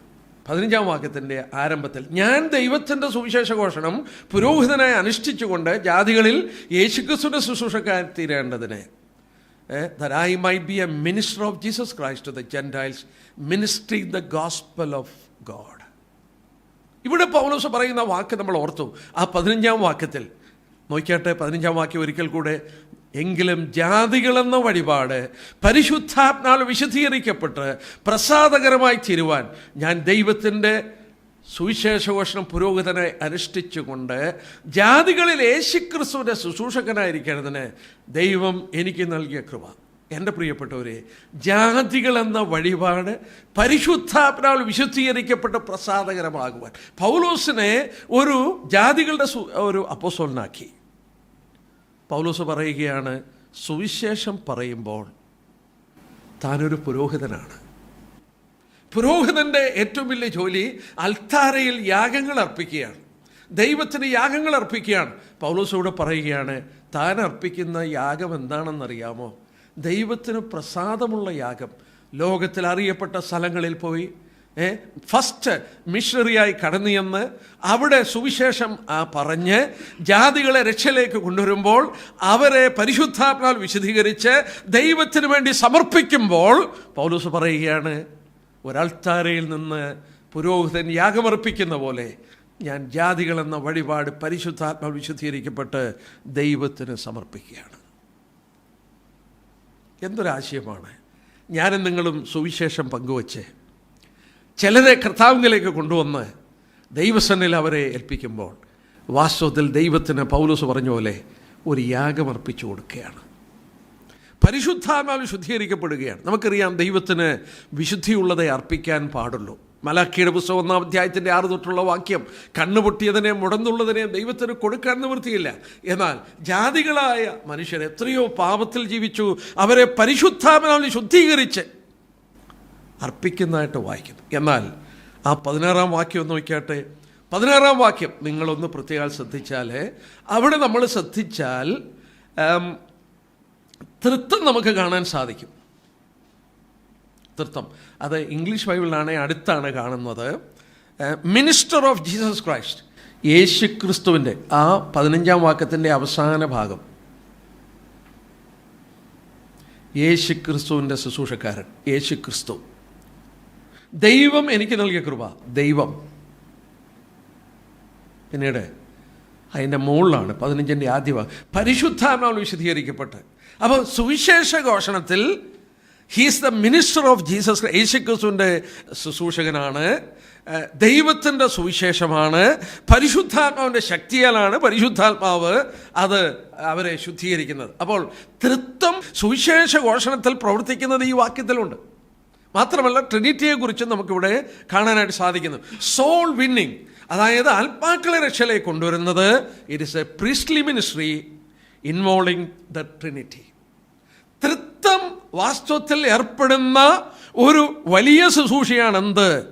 ഈ ആത്മാക്കളെ നേടുന്ന പ്രീസ്റ്റ്ലി മിനിസ്ട്രി. ആ ശുശ്രൂഷ അത് എത്രയോ വലിയൊരു ശുശ്രൂഷയാണെന്നുള്ളത് നമ്മൾ ഓർക്കേണ്ടത് ആവശ്യമാണ്. മൂന്നാമത് പൗലോസ് പറയുന്നു 17-ാം വാക്യത്തിൽ, എന്തിനാണിത് ചെയ്യുന്നത്?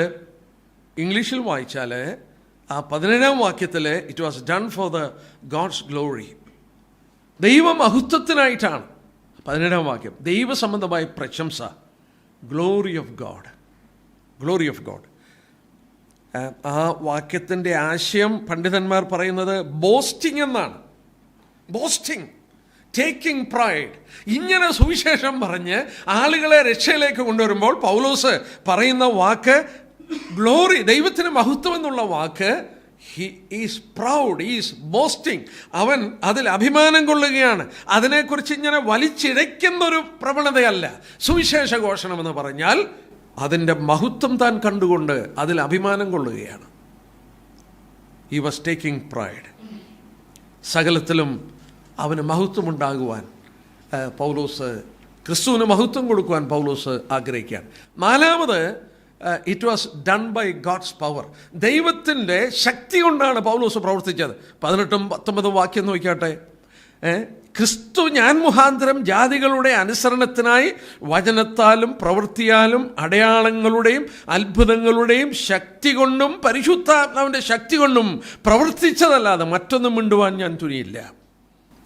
പൗലോസ് പ്രവർത്തിച്ചത് it was by God's power. ഇനി ആ 19ആം വാക്യം നിങ്ങളൊന്ന് നോട്ട് ചെയ്താട്ടെ. 18ആം വാക്യമാണ് മലയാളത്തിൽ. അവിടെ നമ്മൾ ശ്രദ്ധിച്ചാൽ അടയാളം, അത്ഭുതം, ശക്തി, ആ 3 വാക്ക് നോട്ട് ചെയ്യണേ. അടയാളം, അത്ഭുതം, ശക്തി. അടയാളം, അത്ഭുതം, ശക്തി. ഈ 3 വാക്കുകൾ നമ്മൾ ഓർക്കണം. എന്താ അങ്ങനെ ഉപയോഗിക്കാൻ കാരണം? ശക്തി, പവർ, ഇംഗ്ലീഷ് വായിച്ചാൽ power, wonder and sign. Power എന്നുള്ള വേർഡ് നമ്മൾ ഓർക്കണം. മർക്കോസിൻ്റെ സുവിശേഷം 16-ാം അധ്യായത്തിൽ കർത്താവ് പറഞ്ഞ വാക്ക് നോട്ട് ചെയ്തിട്ടുണ്ട്. വിശ്വസിക്കുന്നവരാൽ ഈ അടയാളങ്ങൾ നടക്കും. അടയാളം. ഇവിടെ അടയാളം എന്നുള്ള വാക്ക് ഇവിടെ വീണ്ടും ഉപയോഗിക്കുന്നു. എന്നാൽ അടയാളം എന്നുള്ള വാക്ക് എങ്ങനെ ഉപയോഗിച്ചിരിക്കുന്നു? ഈ 3 വേർഡും വരുന്നു. ഒന്ന്, ശക്തി, പവർ. പവർ എന്ന് പറഞ്ഞാൽ ഒരു miracle is an event of super natural power. നമ്മൾ ചിലപ്പം പറയും, ഞാൻ വണ്ടി ഓടിച്ചു പോയപ്പോൾ ഈ ഒരു അത്ഭുതം നടന്നു. അതല്ല ഇവിടെ പറയുന്നത്. ഈ ഒരു അത്ഭുതം നടന്നു. ഞാനങ്ങോട്ട് പോയപ്പോൾ ഒരു അപകടം ഉണ്ടാവായിരുന്നു, ദൈവം എന്നെ വിടുവിച്ചു, എന്തൊരു അത്ഭുതമാണ്. അതല്ല ഇവിടെ പറയുന്ന അത്ഭുതം. അതൊക്കെ കർത്താവ് നമ്മളെ വിടുവിക്കുന്നതാണ്, ദൈവം പ്രവർത്തിക്കുന്നു, അതിനകത്തൊന്നും തർക്കമില്ല. എന്നാൽ ഇവിടെ പറഞ്ഞിരിക്കുന്ന അത്ഭുതം എന്നുള്ള വാക്കിൻ്റെ അർത്ഥം അലൗകികമായി ശക്തി വ്യാപരിക്കണം. മനുഷ്യൻ്റെ സാധാരണ കാര്യമല്ല. മുടന്തൻ നടക്കണം, കണ്ണ് കാണാത്തവൻ അവന് സുഖം വരണം, കടലിനുമേൽ നടക്കണം, വെള്ളത്തെ മുന്തിരിച്ചാറാക്കണം. അലൗകികമായി ശക്തി വ്യാപരിക്കണം. പവർ, സൂപ്പർ നാച്ചുറൽ പവർ, അത് വ്യാപരിക്കുമ്പോഴാണ് ഒരു ശക്തി. അങ്ങനെ സംഭവിക്കുമ്പോൾ എന്തോ നടക്കും? 2, അത്ഭുതം, വണ്ടർ. മനുഷ്യൻ അത്ഭുതപ്പെടും. വണ്ടി ഓടിച്ചപ്പോൾ അപകടത്തിൽ നിന്ന് രക്ഷപ്പെട്ടു എന്നുള്ളതിൽ ആളുകൾ അത്ഭുതപ്പെടുന്നില്ല. എന്നാൽ ഇവിടെ പറയുന്നു അത്ഭുതം നടക്കും, വണ്ടർ. അലൗകികമായൊരു ശക്തി വ്യാപരിക്കുമ്പോൾ ആളുകൾക്ക് അത് വണ്ടറാകും. വണ്ടർ ആകുമ്പോഴാണ് എന്തോ സംഭവിക്കുന്നത്? അത് അടയാളമാകുന്നത്. It become a sign. ഈ 3 വാക്ക് ആവർത്തിക്കപ്പെടുന്നുണ്ട്. എടുത്ത് നോക്കിയാട്ടെ. ഇന്ന് അത്ഭുതങ്ങളൊക്കെ നടക്കുന്നു എന്ന് പറയുമ്പോൾ ഈ 3 അവിടെ ഇല്ലെങ്കിൽ ഡിസ്ക്വാളിഫൈഡാണ്. വേദപുസ്തകത്തിൻ്റെ വെളിച്ചത്തിൽ അത് അടയാളം, അത്ഭുതമൊന്നുമല്ല. ഉദാഹരണമായിട്ട് അപ്പോസ്തലപ്രവൃത്തി 2-ാം അധ്യായം നിർത്താട്ടെ. അപ്പോസ്തലപ്രവൃത്തി 2-ാം അധ്യായം. ഈ 3 വാക്ക് വീണ്ടും നോക്കിയാട്ടെ. ആക്ട്സ് ചാപ്റ്റർ 2, അപ്പോസ്തലപ്രവൃത്തി 2-ാം അധ്യായം. അപ്പോസ്തലപ്രവൃത്തി 2-ാം അധ്യായം അതിൻ്റെ 22-ാമത്തെ വാക്യം നോക്കിയാട്ടെ. 22-ാമത്തെ വാക്യം. ഈ 3 വാക്ക് അവിടെ ഉണ്ടോ നോക്കിയാട്ടെ. 22-ാം വാക്യം. ഇസ്രായേൽ പുരുഷന്മാരെ, ഈ വചനം കേട്ടുകൊള്ളുവിൻ. നിങ്ങൾ തന്നെ അറിയും പോലെ ദൈവം അവനെ കൊണ്ട്, അതായത് ക്രിസ്തുവിനെ കൊണ്ട്, നിങ്ങളുടെ നടുവിൽ ചെയ്യിച്ച ശക്തികളും അത്ഭുതങ്ങളും അടയാളങ്ങളും കൊണ്ട് ദൈവം നിങ്ങൾക്ക് കാണിച്ചെന്ന പുരുഷനായ നസറായനായ യേശു. Miracle, wonder and sign. നോക്കിയാ 3 വാക്ക്. ആ 3 പദം നോക്കിയാട്ടെ. ശക്തി, മിറക്കിൾ, അലൗകികമായ ഒരു ശക്തി വ്യാപരിക്കുന്നു. അത് നടന്നപ്പോൾ ആളുകൾ അത്ഭുതപ്പെട്ടു. വണ്ടർ, അത് അടയാളമായി മാറുന്നു. ക്രിസ്തു അമ്മയുടെ ഗർഭം തൊട്ട് മുടന്തനായവനെ കാല് ഊന്നി നിൽക്കാൻ പറയുന്നു, എഴുന്നേൽക്കാൻ പറയുന്നു, സുഖപ്പെടുത്തുന്നു, കണ്ണുപൊട്ടന്മാരെ സുഖപ്പെടുത്തുന്നു. അത് സാധാരണ സംഭവിക്കുന്നതല്ല. ആളുകൾ അത്ഭുതപ്പെടുത്തു. അതൊരടയാളമായിരുന്നു. That was a sign. വാസ്തവത്തിൽ പുതിയ നിയമത്തിൽ ഈ അടയാളം, വിശ്വസിക്കുന്നവരാൽ ഈ അടയാളം നടക്കുമെന്ന് പറയുമ്പോൾ അതിൻ്റെ ക്വാളിഫിക്കേഷൻ ഇത് 3 ഉണ്ടായിരിക്കണം. 2 നടന്നെങ്കിലേ അത് അടയാളമായി മാറത്തുള്ളൂ. എന്തിനായി അടയാളം നടക്കുന്നത്? അപ്പോസ്തലന്മാരുടെ ക്വാളിഫിക്കേഷൻ നോക്കിയാട്ടെ. 2 കൊരിന്ത്യർ 12:12. അവിടെയും ഈ 3 വാക്ക് പറയുന്നു. 2 കൊരിന്ത്യർ 12:12 നോക്കാം. 2 കൊരിന്ത്യർ 12:12.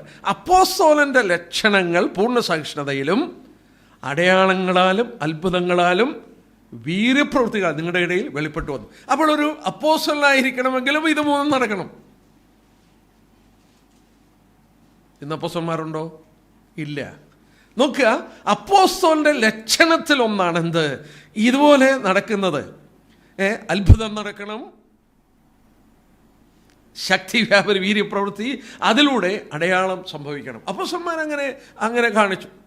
റോമാലേഖനം 15 ഇത് വായിക്കുന്നുണ്ട്. 15-ാം അധ്യായത്തിൽ നമ്മളിപ്പം വായിച്ചുകൊണ്ടിരിക്കുന്ന ഇടം 15-ന്റെ 18-ാം വാക്യം നമ്മളവിടെ വായിച്ചില്ലേ? പൗലോസ് 18-ാം വാക്യം, അടയാളങ്ങളാലും അത്ഭുതങ്ങളാലും ശക്തിയാലും. വീണ്ടും അത് പരിശുദ്ധാത്മാവ് വെറുതെയാണോ ഈ എഴുതി വെച്ചേ? വെറുതെയാണോ? ഈ അടയാളം എന്നുള്ള വാക്കിൽ പറയുന്നിടത്ത് ഈ 3 വാക്കുകൾ എന്തുകൊണ്ട് ഇങ്ങനെ ചേർന്ന് വന്നു? അതാണ് അടയാളം. വിശ്വസിക്കുന്നവരാൽ ഈ അടയാളങ്ങൾ നടക്കും. ഈ വസ്തുതകളാൽ, ഈ അടയാളങ്ങളാൽ നിങ്ങൾക്ക് കാണിച്ചെന്ന നസ്രായനായ യേശു. ഇന്നത്തെ അടയാളങ്ങൾ എന്നൊക്കെ പറയുമ്പോൾ ഇത് നടക്കുന്നില്ല, ഇത് നടക്കാൻ നിവൃത്തിയില്ല, സാധിക്കുകയില്ല. അപ്പോസ്തലന്മാരുടെ കരങ്ങളാൽ നടന്നു, യേശുക്രിസ്തുവാൽ നടന്നു. നമുക്ക് നോക്കാം, മോശ ഈജിപ്തിലോട്ട് പോയി ഫറവോന്റെ മുന്നിൽ ഇസ്രായേൽ മക്കളുടെ അടുക്കൽ ചെന്ന് ദൈവം എന്നെ അയച്ചു എന്ന് പറഞ്ഞാൽ അവരെങ്ങനെയാണ് വിശ്വസിക്കുന്നത്? പുറപ്പാട് പുസ്തകം 4-ാം അധ്യായം നോക്കിയാട്ടെ. പുറപ്പാട് പുസ്തകം 4-ാം അധ്യായം അതിൻ്റെ 1-ാമത്തെ വാക്യം, അനന്തരം മോശ അവരെന്നെ വിശ്വസിക്കാതെയും എൻ്റെ വാക്ക് കേൾക്കാതെയും യഹോവ നിനക്ക് പ്രത്യക്ഷനായിട്ടില്ല എന്ന് പറയും എന്ന് പറഞ്ഞു. യഹോവ അവനോട്, നിന്റെ കയ്യിൽ ഇരിക്കുന്നത് എന്ത്? ചില അത്ഭുതങ്ങൾ ചെയ്യാനായിട്ട് കഴിവ് കൊടുക്കുക. 2 തൊട്ടുള്ള വാക്യം. യഹോവ അവനോട്, നമുക്ക് താഴോട്ട് പിന്നെ കൈമാർവിലിടുമ്പോൾ കുഷ്ഠരോഗമാകുന്നു, അതിൻ്റെ 8-ാം വാക്യം തുടങ്ങി നോക്കിയാട്ടെ. അതിൻ്റെ 8-ാം വാക്യം, എന്നാൽ അവർ വിശ്വസിക്കാതെയും ആദ്യത്തെ അടയാളം അനുസരിക്കാതെയും വന്നാൽ അവർ പിന്നത്തെ അടയാളം വിശ്വസിക്കും. അടയാളം, അവിടെയും ഈ 3 കൂട്ടം കാര്യങ്ങൾ കടന്നു വരുന്നുണ്ട്. വിശ്വസിക്കുന്നവരാൽ ഈ അടയാളങ്ങൾ നടക്കും. മർക്കോസ് 16-ന്റെ 20-ാമത്തെ വാക്യം, നടക്കും, നടന്നുകൊണ്ടിരുന്നു, നടന്നു കഴിഞ്ഞു. ഞാൻ ആ ഭാഗത്തിലേക്ക് ഇപ്പോൾ പോകുന്നില്ല. എൻ്റെ പ്രിയപ്പെട്ടവരെ, അത് ഒരു പർപ്പസോടുകൂടെ നടന്നതാണ്. നമുക്ക് നോക്കാം ഈ അടയാളങ്ങൾ. എന്നാൽ കഴിഞ്ഞ ദിവസം ഇത് പ്രിപ്പയർ ചെയ്തുകൊണ്ടിരുന്നപ്പോൾ ഞാൻ ശ്രദ്ധിക്കുകയായിരുന്നു, ഈ അടയാളങ്ങളുടെ പുറകെ പോയാൽ ഒറ്റ കാര്യം മാത്രം ഞാൻ കാണിച്ചോട്ടെ. ഞാൻ അത്ഭുതപ്പെട്ടു പോയി അത് ശ്രദ്ധിച്ചപ്പോൾ. ഒരുപാട് പ്രാവശ്യം വായിച്ചിട്ടുണ്ട്, പക്ഷേ അത് ഇങ്ങനെ നോട്ട് ചെയ്തില്ല. അപ്പസ്തലപ്രവൃത്തി 14-ാം അധ്യായം 14-ാം അധ്യായത്തിൽ അപ്പസ്തലപ്രവൃത്തി 14-ാം അധ്യായത്തിൽ വരുമ്പോൾ ലുസ്രയിൽ ബർന്നബാസും പൗലോസും സുവിശേഷ പ്രവർത്തനം ചെയ്യുകയാണ്. സുവിശേഷ പ്രവർത്തനം ചെയ്തപ്പോൾ അതിൻ്റെ 8-ാം വാക്യം, ലുസ്രയിൽ അമ്മയുടെ ഗർഭം മുതൽ മുടന്തനായ ഒരുത്തനെ, നടന്നിട്ടില്ലാത്ത, കാലിന് ശക്തിയില്ലാതെ ഉള്ളൊരു പുരുഷനെ ഇരുന്നിരുന്നു. അവർ പൗലോസിനെ സംസാരിക്കുന്നത് കേട്ടു. അവർ അവനെ ഉറ്റുനോക്കി സൗഖ്യം പ്രാപിപ്പാൻ അവന് വിശ്വാസമുണ്ടെന്ന് കണ്ടു. നീ എഴുന്നേറ്റ് കാലൂന്നി നിവർന്നു നിൽക്കാമെന്ന് ഉറക്കെ പറഞ്ഞു. അവൻ കുതിച്ചെഴുന്നേറ്റു. പൗലോസ് ചെയ്ത് പുരുഷനെ കണ്ടിട്ട്, ദേവന്മാർ മനുഷ്യരൂപത്തിൽ നമ്മുടെ അടുക്കൽ ഇറങ്ങി വന്നിരിക്കുന്നെന്ന് യവന ലുക്കവ്യോന്യ ഭാഷയെ നിലവിളിച്ച് പറഞ്ഞു. ബർന്നബാസിന് ഇന്ദ്രനെന്നും പൗലോസിന് മുഖ്യപ്രസനാകിയാൽ അവന് ബുധനെന്നും പേർ വിളിച്ചു. ഒന്ന് ആലോചിച്ച് നോക്കിയേ. ഒരിക്കലും നടന്നിട്ടില്ലാത്ത മനുഷ്യനെ സുഖപ്പെടുത്തിയപ്പോൾ 2 ദേവന്മാർ നമ്മുടെ മധ്യത്തിൽ നിൽക്കുകയാണ്. ഓർത്തോണം, ഒരു സ്റ്റെപ്പ് ദേവന്മാർ. എന്നാൽ പൗലോസ് പറഞ്ഞു, ഞങ്ങളല്ല എന്ന് പറഞ്ഞുകൊണ്ട് അവരോട് സുവിശേഷം പറയുകയാണ്. 15-ാം വാക്യം നോക്കിയാട്ടെ. പുരുഷന്മാരെ, നിങ്ങൾ ഈ ചെയ്യുന്നത് എന്ത്? ഞങ്ങൾ നിങ്ങളോട് സമസ്വഭാവമുള്ള മനുഷ്യരത്രേ. നിങ്ങൾ ഈ വ്യർത്ഥകാര്യം വിട്ട് ആകാശവും ഭൂമിയും സമുദ്രത്തിലുള്ള സകലം ഉണ്ടാക്കിയ ജീവനുള്ള ദൈവത്തിലേക്ക് തിരിയണമെന്ന് സുവിശേഷം ഞങ്ങൾ നിങ്ങളോട് അറിയിക്കുന്നു. പൗലോസും ബർന്നബാസും ദേവന്മാരാണെന്ന് പറഞ്ഞു. അവരെ ആരാധിക്കാൻ തുടങ്ങിയ സുവിശേഷം പറഞ്ഞു. എൻ്റെ സഹോദരന്മാരെ, അല്പം കഴിഞ്ഞപ്പോൾ സംഭവിച്ചോ നോക്കിയേ. അതിൻ്റെ 19-ാം വാക്യം നോക്കിയേ. എന്നാൽ അന്ത്യോക്യയിൽ നിന്ന് ഇക്കോന്യയിൽ നിന്ന് യഹൂദന്മാർ കൂടി പുരുഷാരത്തെ വശത്താക്കി പൗലോസിനെ കല്ലെറിഞ്ഞ് അവൻ മരിച്ചെന്ന് വിചാരിച്ചു. ആരാ പൗലോസിനെ കല്ലെറിഞ്ഞ്? ദേവന്മാരാണെന്ന് പറഞ്ഞ മനുഷ്യർ തന്നെയായി കല്ലെറിഞ്ഞ്. ഒന്ന് ആലോചിച്ച് നോക്കിയേ. ഈ അത്ഭുതം ചെയ്ത് കണ്ടപ്പോൾ ഇവർ ദേവന്മാരാണെന്ന് പറഞ്ഞ് അവരെ ആരാധിക്കാൻ തുടങ്ങിയ മനുഷ്യർ തന്നെയാണ് ലുസ്രയിൽ വെച്ച് പൗലോസിനെ കല്ലെറിഞ്ഞ് കൊന്നത്. ചത്തെന്ന് തന്നെയാണ് അവിടെ രേഖപ്പെടുത്തിയിരിക്കുന്നത്. മരിച്ചെന്ന് കരുതി വലിച്ചടിച്ചുകൊണ്ട് പോയി. ഞാനൊരു കാര്യം ചോദിച്ചോട്ടെ, ഈ അത്ഭുതം കൊണ്ട് ഫൈനലി പൗലോസിനെ കൊല്ലാൻ വേണ്ടി അവർ കല്ലെറിഞ്ഞു. എന്നാൽ പൗലോസ് സുവിശേഷം പറയുകയാണ്. നമുക്ക് നോക്കാം 15-ാം അധ്യായത്തിൻ്റെ 18-ാം വാക്യം നോക്കിയാട്ടെ.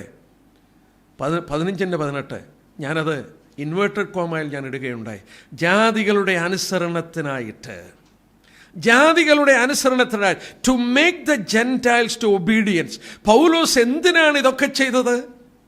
ജാതികളുടെ അനുസരണത്തിനായിട്ട്. എന്താണിത്? 1-ാം അധ്യായത്തിൻ്റെ 6-ാം വാക്യം നോക്കിയാട്ടെ. പൗലോസിന് കൃപയും അപ്പോസ്തലത്വവും എന്തിനാ പ്രാപിച്ചത്? 1-ാം അധ്യായത്തിൻ്റെ 6-ാം വാക്യം, ഞങ്ങൾ അവൻ്റെ നാമത്തിൽ സകല ജാതികളുടെയിൽ വിശ്വാസത്തിന് അനുസരണം വരുത്തേണ്ടതിന്. ആ വാക്ക് കണ്ടോ? സകല ജാതികളുടെയും ഇടയിൽ വിശ്വാസത്തിന് അനുസരണം വരുത്തേണ്ടതിന്. അനുസരണം, obedience. That is a design response of gospel message. സുവിശേഷത്തോടുള്ള പ്രതികരണം എന്ന് പറഞ്ഞാൽ അനുസരിക്കുകയാണ്. Obedience that come from faith. വിശ്വാസത്തിൽ നിന്ന് ഉടലെടുക്കുന്ന അനുസരണം. യേശുക്രിസ്തു ദൈവപുത്രനാണെന്ന് വിശ്വസിച്ചു, അവൻ എൻ്റെ പാപത്തിന് വേണ്ടി മരിച്ചെന്ന് വിശ്വസിച്ചു. ആ വിശ്വാസത്തിൻ്റെ ഫലമായി അനുസരിപ്പാൻ ഏൽപ്പിച്ചു കൊടുക്കുകയാണ്. പൗലോസ് സുവിശേഷം പ്രസംഗിച്ചപ്പോൾ പൗലോസ് ചെയ്തതാണ് ജാതികളുടെ അനുസരണത്തിനായിട്ട് അവരെ ഒബീഡിയൻസിലേക്ക് കൊണ്ടുവരികയാണ്. ശിഷ്യത്വത്തിൻ്റെ പടിയെന്ന് പറഞ്ഞാൽ അനുസരണമാണ്. ഞാൻ പലപ്പോഴും ഓർക്കാറുണ്ട്, വിശ്വസിക്കുന്നവരെ സ്നാനപ്പെടുത്താൻ കർത്താവ് പറഞ്ഞു. ഞാൻ ഇങ്ങനെ പറയാറുണ്ട്, that is a first test of obedience. അനുസരണത്തിൻ്റെ 1-ാമത്തെ പടിയെന്ന് പറയുന്നതാണ്. വിശ്വസിക്കുന്നുവെന്ന് പറഞ്ഞാൽ പോരാ, അനുസരിപ്പാൻ ബാധ്യസ്ഥരാണ്. ഇവിടെ പൗലോസ് പറഞ്ഞ പോലെ ജാതികളുടെ അനുസരണത്തിനായിട്ട്. നമ്മൾ 1-ാം അധ്യായത്തിൻ്റെ 6-ാം വാക്യത്തിലും വായിച്ചു. അനേക വാക്യങ്ങളിൽ പൗലോസ് സുവിശേഷം പ്രചരിപ്പിക്കുന്നത് അനുസരണത്തിനായിട്ടാണ്. 5-ാമത് പൗലോസ് പറയുന്നത് നോക്കിയാട്ടെ, ഇത് ദൈവത്തിൻ്റെ പദ്ധതിയായിരുന്നു. ഈ സുവിശേഷം ദൈവത്തിൻ്റെ പദ്ധതിയാണ്. അത് 19 തൊട്ടുള്ള വാക്യം, 20 തൊട്ടാണ് മലയാളത്തിൽ. ഞാൻ മറ്റൊരുത്തൻ്റെ, പൗലോസിൻ്റെ സുവിശേഷ ഘോഷണത്തെക്കുറിച്ച് പറയുകയാണ്. 20-ാം വാക്യം ഒന്നുകൂടെ വായിക്കാം. ഞാൻ മറ്റൊരുത്തൻ്റെ അടിസ്ഥാനത്തിൽ പണിയാതിരിക്കേണ്ടതിന് ക്രിസ്തുവിൻ്റെ നാമം അറിഞ്ഞിട്ടുള്ള ഇടത്തിലല്ല, അവനെക്കുറിച്ച് അറിവ് കിട്ടിയിട്ടില്ലാത്തവർ കാണും, കേട്ടിട്ടില്ലാത്തവർക്ക് എഴുതിയിരിക്കുന്നുവല്ലോ അത്രേ സുവിശേഷം അറിയിപ്പാൻ അഭിമാനിക്കുന്നത്. പൗലോസ് ഒരു പ്രത്യേക മിഷനായിരുന്നു. മറ്റൊരുത്തൻ്റെ അടിസ്ഥാനത്തിന്മേൽ പണിയാതിരിക്കാൻ ശ്രമിക്കുകയാണ്. കർത്താവ് പറഞ്ഞു, നിങ്ങൾ അധ്വാനിച്ചിട്ടില്ല. യോഹന്നാന്റെ സുവിശേഷം 4:38 കർത്താവ് പറഞ്ഞു, നിങ്ങൾ അധ്വാനിച്ചിട്ടില്ലാത്തത് കൊയ്യാനായിട്ട് നിങ്ങൾക്കിടയായി മാറും. മറ്റൊരാൾ പണിതതിൽ വിതച്ചതിൽ നമ്മൾ കൊയ്യുന്നതിലൊന്നും പ്രശ്നമില്ല. ഞാൻ ബീഹാറിൽ കടന്നുപോയി. വർഷങ്ങൾക്ക് മുമ്പ് ബീഹാറിൽ ശുശ്രൂഷയ്ക്ക് പോയപ്പോൾ എന്നെ അത്ഭുതപ്പെടുത്തിയൊരു കാര്യം, അവിടെ ബീഹാറിൽ ഒരു സ്ഥലസഭ, അത്ഭുതകരമായി അവിടെ ഉള്ളവർ രക്ഷിക്കപ്പെട്ട് അവിടെ അനേകർ കൂടി വന്ന ഒരു സ്ഥലസഭ ബീഹാറികളുടെ. അപ്പം ബീഹാറികളെക്കുറിച്ച് മനസ്സിലാക്കിയപ്പോഴാണ് ഇത് കഠിനമേറിയ ഒരു സ്ഥലമാണെന്നുള്ളത് എനിക്ക് മനസ്സിലായത്. ഈ പോയി സുവിശേഷവേല ചെയ്യുന്ന കർത്തദാസൻ എൻ്റെ ഒരു സ്നേഹിതൻ കൂടിയാണ്. അദ്ദേഹം പറഞ്ഞു, ഞാനിവിടെ വന്ന് ഒരുപാട് ആത്മാക്കളെ കർത്താവ് എനിക്ക് തന്നു. പക്ഷേ എനിക്ക് മുമ്പൊരു ദൈവദാസൻ വന്നു. ആ ദൈവദാസനെ എനിക്കറിയാം. അദ്ദേഹം മരിച്ചുപോയി. ഇപ്പം അദ്ദേഹം അവിടെ ചെന്ന് പ്രവർത്തിച്ചിട്ടൊന്നും ഒരാത്മാവ് പോലും വന്നില്ല. അവിടെ ഒരു മരം ഉണ്ട്. ആ മരത്തിൻ്റെ ചോട്ടിൽ ഇദ്ദേഹം രാവും പകലും ഇരുന്ന് പ്രാർത്ഥിക്കുമായിരുന്നു ആത്മാക്കൾക്ക് വേണ്ടി. ആ ദൈവദാസൻ ഒരാത്മാവിനെ കിട്ടിയില്ല. കണ്ണുനീരോടെ പ്രാർത്ഥിച്ചു ബീഹാറിൻ്റെ സ്ഥലത്ത് പോയിരുന്നു. അദ്ദേഹം അവിടെ വിട്ടുപോയി. അനേക വർഷത്തെ അധ്വാനത്തിൻ്റെ ഫലമായി കഷ്ടപ്പെട്ട് എനിക്ക് വ്യക്തിപരമായിട്ടറിയാം താൻ അനുഭവിച്ച ദുരിതങ്ങൾ, കഷ്ടങ്ങൾ. അതിൻ്റെ ശേഷം താൻ അവിടുന്ന് പോയ ശേഷമാണ് ഈ ദൈവദാസൻ അവിടെ ചെല്ലുന്നത്. എന്നാൽ ആ ദൈവദാസൻ എന്നോട് പറഞ്ഞു, ഞാനൊരു പക്ഷേ ഇത്ര ആത്മാക്കളെ എനിക്ക് കിട്ടുന്നത് എനിക്ക് മുമ്പ് ഇവിടെ വന്ന ദൈവദാസൻ്റെ ആ കണ്ണുനീരോടുകൂടിയ പ്രാർത്ഥനയുടെ ഫലമായിരിക്കാം. മറ്റൊരുത്തൻ്റെ അധ്വാനത്തിലേക്ക് യേശുക്രിസ്തു യോഹന്നാൻ 4:38 പറഞ്ഞു, നിങ്ങൾ അധ്വാനിച്ചിട്ടില്ലാത്ത കൊയ്യാനിട വരും. മറ്റൊരാളുടെ അധ്വാനത്തിലേക്ക് നമ്മൾ കടക്കുന്നത് തെറ്റല്ല, ഒരു കുഴപ്പവുമില്ല, അത് ആവശ്യമാണ്. പൗലോസ് തന്നെ പറയുന്നു, ഞാൻ പ്രധാന ശില്പി അടിസ്ഥാനം വിട്ടിരിക്കുന്നു, മറ്റൊരുത്തൻ പണിയുന്നു, ഓരോരുത്തൻ പണിയുന്നത് എങ്ങനെയെന്ന് നോക്കിക്കൊള്ളട്ടെ. അത് തെറ്റില്ല. പക്ഷെ പൗലോസ് ഇവിടെ പറയുന്നത്, പൗലോസ് ഒരു പൈനിയർ മിഷണറി ആയിരുന്നു. ജാതികളുടെ അപ്പോസ്തലൻ എന്ന് വിളിച്ചപ്പോൾ സുവിശേഷം ജാതികളുടെ മധ്യത്തിലേക്ക് പോയിട്ടില്ല. പൗലോസിന് മുന്നിൽ ലോകം വിശാലമായി കിടക്കുകയാണ്. പൗലോസ് അഭിമാനിച്ചത് എന്താണ്? ഈ സുവിശേഷം അറിഞ്ഞിട്ടില്ലാത്തടത്ത് പോയി പറയണം. ന്യൂ ടെറിട്ടറീസ്, ഓരോ പ്രാവശ്യം പുതിയ സ്ഥലങ്ങൾക്ക് വേണ്ടി പൗലോസ് നോക്കിയിരിക്കുക. 3 മിഷണറി യാത്ര നടക്കുന്നു. ആ 3 മിഷണറി യാത്രയെ നോക്കിയാട്ടെ, അറിഞ്ഞിട്ടില്ലാത്ത സ്ഥലങ്ങളിൽ പൗലോസ് പോവുകയാണ്. പൗലോസ് അതിന് ആധാരമായൊരു വാക്യം കൂടെ എടുത്ത് കോട്ട് ചെയ്തു. 21 വാക്യം, ദൈവം അത് അംഗീകരിക്കുന്നു എന്ന് 21 വാക്യം യെശയ്യാവ് 52:15 നിന്നുള്ള കോട്ടിക്ക. യെശയ്യാവ് 52:11, ഡിവൈൻ അപ്രൂവൽ ഈ ശുശ്രൂഷയ്ക്ക് ഉണ്ടെന്നുള്ളത് ചൂണ്ടിക്കാണിക്കുക. എന്താ? അവനെക്കുറിച്ച് അറിവ് കിട്ടിയിട്ടില്ലാത്തവർ കാണും, കേട്ടിട്ടില്ലാത്തവർ ഗ്രഹിക്കും. അപ്പോൾ പൈനർ മിഷണറിയായിട്ട് പോയാൽ ദൈവം അതിന് ഒരു അംഗീകാരം തന്നിരിക്കുന്നു എന്നുള്ളത് ഈ പഴയ നിയമ വാക്യത്തിൽ നിന്ന് പൗലോസിന് മനസ്സിലായി. അവനെക്കുറിച്ച് അറിവ് കിട്ടിയിട്ടില്ലാത്തവർ കാണും, കേട്ടില്ലാത്തവർ ഗ്രഹിക്കും. പൗലോസ് ഉദാഹരണമായിട്ട് കൊരിന്ത്യ പട്ടണം, 1 കൊരിന്ത്യർ 3-ാം അധ്യായം എടുത്താട്ടെ. ഞാൻ പലപ്പോഴും ഓർക്കുന്ന ഒരു ഭാഗമാണ് 1 Corinthians chapter 3. പൗലോസ് അവിടെ പറയുന്നു, 10-ാം വാക്യം നോക്കിയാട്ടെ, എനിക്ക് ലഭിച്ച ദൈവ കൃപയ്ക്കൊത്തവണ്ണം ജ്ഞാനമുള്ള ഒരു പ്രധാന ശില്പിയായ അടിസ്ഥാനമിട്ടിരിക്കുന്നു. മറ്റൊരുത്തൻ മീതെ പണിയുന്നു, താൻ എങ്ങനെ പണിയുന്നെന്ന് ഓരോരുത്തനെ നോക്കിക്കൊള്ളട്ടെ. പൗലോസ്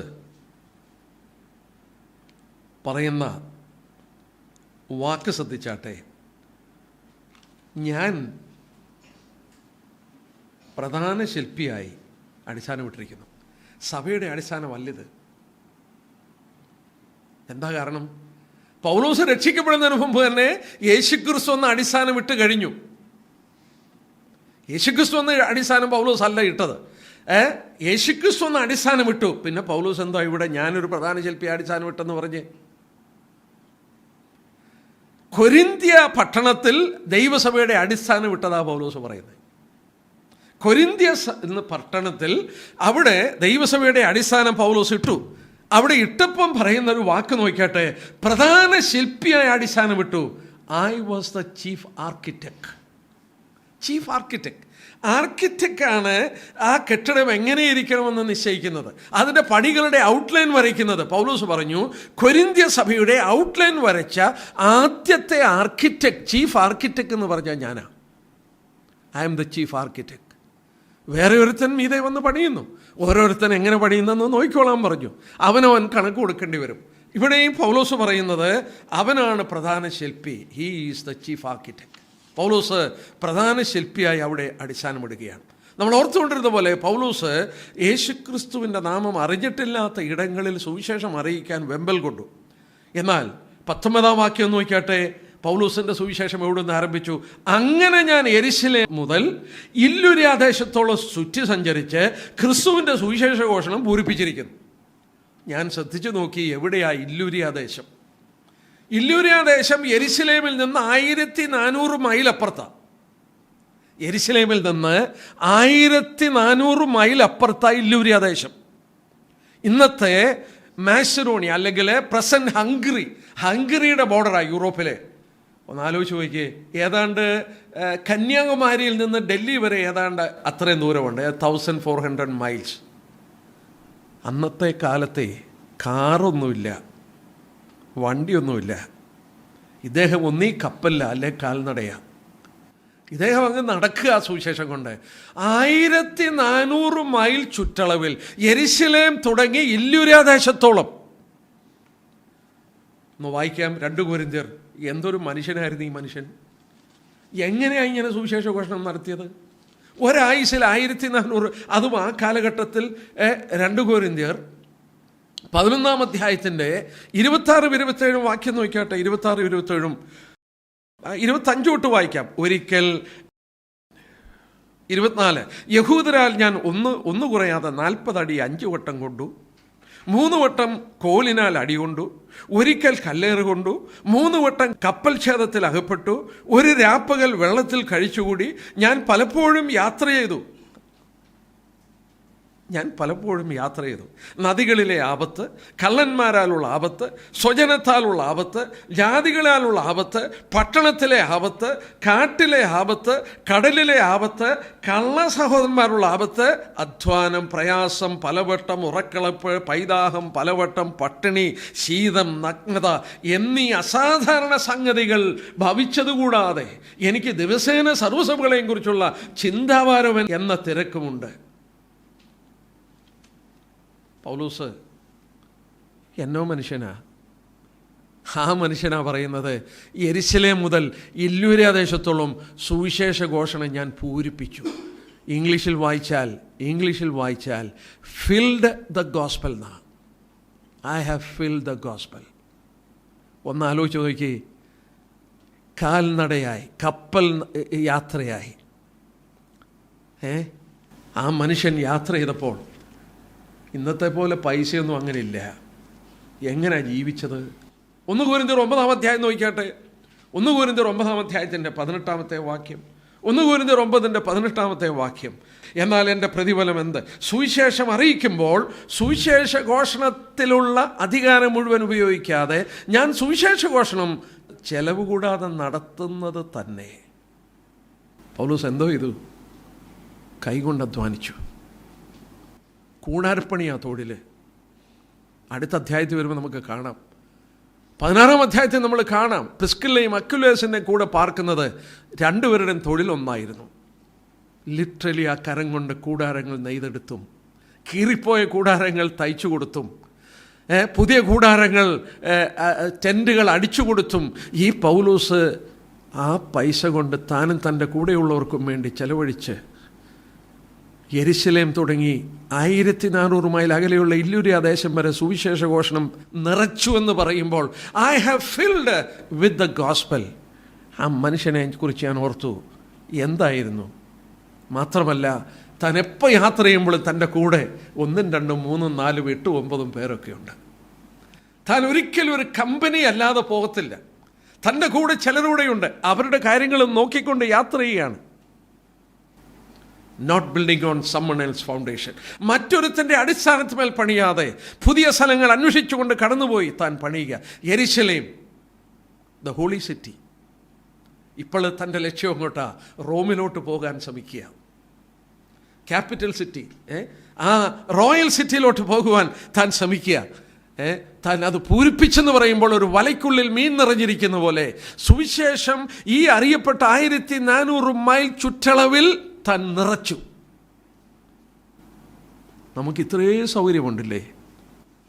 നമുക്കിത്രയും പണമുണ്ട്, നമുക്കിത്രയും ഫെസിലിറ്റീസ് ഉണ്ട്. എന്തോ ചെയ്തു നമ്മൾ? ഈ പൗലോസ് എന്തുകൊണ്ട് ഇങ്ങനെ ചെയ്തു? നാം നേരത്തെ പഠിച്ച പോലെ എനിക്ക് ലഭിച്ച ദൈവകൃപ, ഞാനായിരിക്കുന്ന ദൈവകൃപ, എന്നോടുള്ള അവൻ്റെ കൃപ വ്യർത്ഥമായില്ല. ആ ദൈവകൃപയുടെ മഹത്വം പൗലോസിനെ പിടിച്ചു നിർത്തിയപ്പോൾ പൗലോസിന് അടങ്ങിയിരിക്കാനായിട്ട് കഴിഞ്ഞില്ല. ഏറെ ഇളച്ചു ലഭിച്ചവൻ ഏറെ സ്നേഹിക്കും. ആ കർത്താവിനോടുള്ള സ്നേഹമാണ് പൗലോസിന് അത് ചെയ്യുവാൻ സാധിച്ചത്. 24 വാക്യം നോക്കുമ്പോൾ പൗലോസ് പറയുന്നുണ്ട്, എനിക്കിനി ഇവിടെ സ്ഥലമില്ല. 23 വാക്യം, ഇപ്പോഴും ഈ ദിക്കുകളിൽ ഇനി സ്ഥലമില്ല. സുവിശേഷം അറിയിക്കാൻ ഇനി സ്ഥലമില്ലെന്ന്. എന്തോ സ്റ്റേറ്റ്മെൻറ്റാ! എനിക്ക് ഇപ്പോൾ ഈ ദിക്കുകളിൽ ഇനി സ്ഥലമില്ല. അങ്ങോട്ട് വരുവാൻ, അതായത് റോമിലോട്ട് ചെല്ലുവാൻ അനേക വർഷമായി വാഞ്ചയുണ്ട്. ഇനി 24 വാക്യം നോക്കി, 3 സ്ഥലങ്ങളാണ് നമ്മുടെ ഇവിടെ മുന്നേ നിൽക്കുന്നത്. യെരുശലേം നോക്കിയാട്ടെ, ഞാൻ സ്പെയിനിലേക്ക്, അതായത് ഇപ്പോഴത്തെ സ്പെയിനിലേക്ക് യാത്ര പോകുമ്പോൾ പോകുന്ന വഴിയായി നിങ്ങളെ കാണുവാനും, ആരാ? റോമിലുള്ളവരെ കാണുവാനും, ആദ്യം നിങ്ങളെ കണ്ട് സന്തോഷിച്ച ശേഷം നിങ്ങളാൽ യാത്ര അയക്കപ്പെടുവാനും ആശിക്കുന്നു. പക്ഷേ അതിനു മുമ്പ് 25 വാക്യം, വിശുദ്ധന്മാരുടെ ശുശ്രൂഷ ചെയ്യുവാൻ യെരുശലേമിലോട്ട് പോകാൻ ആഗ്രഹിക്കുക. യെരുശലേം, സ്പെയിൻ, റോം, 3 സ്ഥലം പൗലോസിൻ്റെ മുന്നേ നിൽക്കുക. പക്ഷേ ചരിത്രം പഠിച്ചാൽ പൗലോസ് സ്പെയിനിൽ ചെന്നിട്ടില്ലെന്നാണ് പറയുന്നത്. പക്ഷേ പൗലോസ് പടിഞ്ഞാറൻ തീരം, വെസ്റ്റേൺ നേഷൻ്റെ അതിര്, അതായത് റോമൻ ചക്രവാളത്തിൻ്റെ, റോമൻ സാമ്രാജ്യത്തിൻ്റെ അതിരായ സ്പെയിനിലേക്ക് കണ്ണു നട്ടു. അവസാനം ആ യാത്ര എന്ന് പറയുന്നത് ഒരു ബന്ധനസ്ഥനായ റോമിലേക്ക് താൻ കടന്നു പോവുകയാണ്. സ്പെയിനിൽ തനിക്ക് പോകാൻ കഴിഞ്ഞില്ലെന്നാണ് വേദപണ്ഡിതന്മാർ അഭിപ്രായപ്പെടുന്നത്. എൻ്റെ പ്രിയപ്പെട്ടവരെ, ഒന്ന് ആലോചിച്ച് നോക്കുക. എന്നാൽ ഇങ്ങനെ ഈ യാത്ര ചെയ്യുമ്പോൾ ഇനിയുള്ള ഭാഗം വളരെ പ്രാധാന്യത അർഹിക്കുന്ന ഒരു ഭാഗമാണ്. 24 വാക്യം തുടങ്ങിയെന്ന് നോക്കിയാട്ടെ, ഞാൻ സ്പെയിനിലേക്ക് യാത്ര ചെയ്യുമ്പോൾ പോകുന്ന വഴിക്ക് നിങ്ങളെ കാണുവാനും, ആദ്യം നിങ്ങളെ കണ്ട് സന്തോഷിച്ച ശേഷം നിങ്ങളാൽ യാത്രയക്കപ്പെടുവാനും ആശിക്കുന്നു. പൗലോസ് ആഗ്രഹിച്ചു. അവരാൽ യാത്രയക്കപ്പെടണം. അവർ പ്രാർത്ഥിക്കണം, ഫൈനാൻഷ്യൽ കോപ്പറേഷൻ കാണിക്കണം, ചിലർ പൗലോസിനോടുകൂടെ വരണം. ഞാൻ ഈ ഭാഗം വായിക്കുമ്പോൾ ഒരു കാര്യം കൂടെ ഓർത്തോട്ടെ. കർത്താവ് പറഞ്ഞു, കർത്താവ് കൊടുത്ത കമ്മീഷൻ എന്നാ? നിങ്ങൾ ഭൂമിയുടെ അറ്റത്തോളം. 2 അപ്പസ്തലപ്രവൃത്തി 1-ാം അധ്യായത്തിൻ്റെ 8-ാം വാക്യം, യെരുശലേമിലും യഹൂദയിലും ശമര്യയിലും ഭൂമിയുടെ അറ്റത്തോളം. അപ്പോൾ പൗലോസിൻ്റെ ജീവിതം ഏതാണ്ട് അവസാനിക്കുകയാണ്. ഈ അവസാനിക്കുന്ന വേളയിൽ ഇപ്പോൾ എവിടെയാ ലക്ഷ്യം? ഭൂമിയുടെ അറ്റമാണ്. പൗലോസിൻ്റെ കൺമുമ്പിൽ സ്പെയിൻ കാണുമ്പോൾ ഭൂമിയുടെ അറ്റം, മറ്റു വിധത്തിൽ പറഞ്ഞാൽ പൗലോസ് ബാക്കി നിവർത്തിച്ചു എന്നുള്ളതാണ് അതിനെ കുറിച്ച് കാണാൻ കഴിയുന്നത്. യെരുശലേമിൽ, യഹൂദയിൽ, ശമര്യയിൽ അറിയപ്പെട്ട ലോകത്തിൽ മുഴുവൻ സുവിശേഷം അറിയിച്ചു.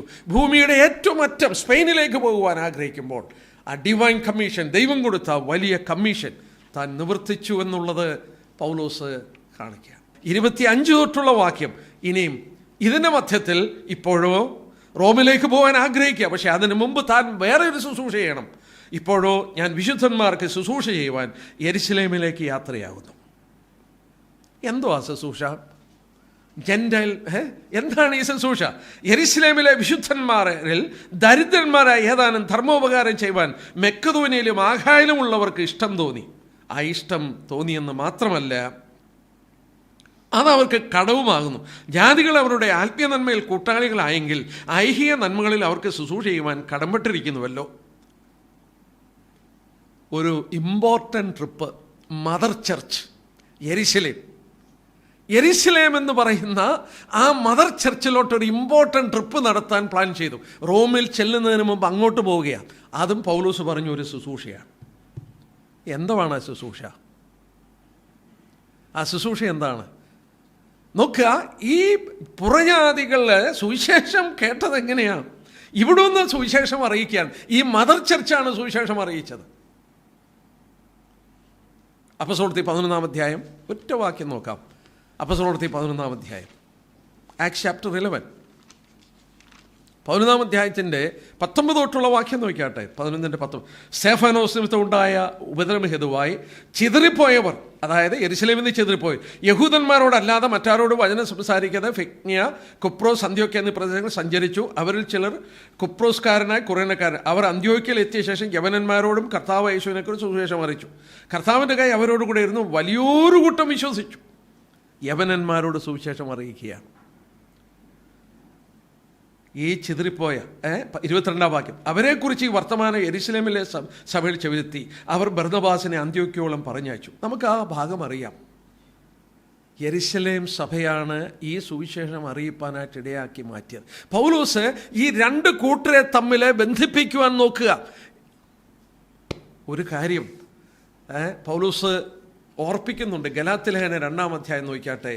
ഈ ജാതികളെ ഈ വിശ്വാസത്തിലേക്ക് കൊണ്ടുവന്ന ഈ വലിയ ശുശ്രൂഷ ചെയ്തപ്പോൾ ഒരു കാര്യം പറഞ്ഞു. 2-ാം അധ്യായത്തിൻ്റെ 8 തൊട്ട് 10 വരെയുള്ള വാക്യം, ഗലാത്യർ 2-ന്റെ 8 തൊട്ടുള്ള വാക്യം, എന്നോടുകൂടെ ഈ വ്യാപരിച്ച പോലെ പത്രോസിന് പരിശോധനക്കാരുടെ ഇടയിൽ സുവിശേഷഘോഷണം എന്ന പോലെ എനിക്ക് അഗ്രചർമ്മിക്കാരുടെ ഇടയിൽ സുവിശേഷഘോഷണം പരമേൽപ്പിച്ചിരിക്കുന്നെന്ന് കണ്ട് എനിക്ക് ലഭിച്ച കൃപ അറിഞ്ഞുകൊണ്ട് തൂണുകളായി എണ്ണപ്പെട്ടിരുന്ന യാക്കോബും കേഫാവും യോഹനാനും ഞങ്ങൾ ജാതികളിടയിൽ അവർ പരിശോധനക്കാരുടെ ഇടയിൽ സുവിശേഷം അറിയിപ്പാൻ തക്കവണ്ണം എനിക്കും ബർന്നബാസിനും കൂട്ടായ്മയുടെ വലങ്കൈ തന്നു. നോക്കിക്കോണം, അടുത്ത് നോക്കിക്കോണം. ദരിദ്രരെ ഞങ്ങൾ ഓർത്തുകൊള്ളണമെന്ന് മാത്രം അവർ പറഞ്ഞു. അങ്ങനെ ചെയ്യുവാൻ ഞാൻ ഉത്സാഹിച്ചു വരിക്കുന്നു. പൗലോസിന് കൂട്ടായ്മയുടെ വലങ്കരം കൊടുത്തപ്പോൾ പൗലോസിനോട് ഒരു കാര്യം പറഞ്ഞു, ദരിദ്രന്മാരെ ഓർത്തോണം, ദരിദ്രന്മാരെ ഓർത്തോണം. പൗലോസ് പറഞ്ഞു, അങ്ങനെ ചെയ്യുവാൻ ഞങ്ങൾ ഉത്സാഹിച്ചു വരിക്കുന്നു.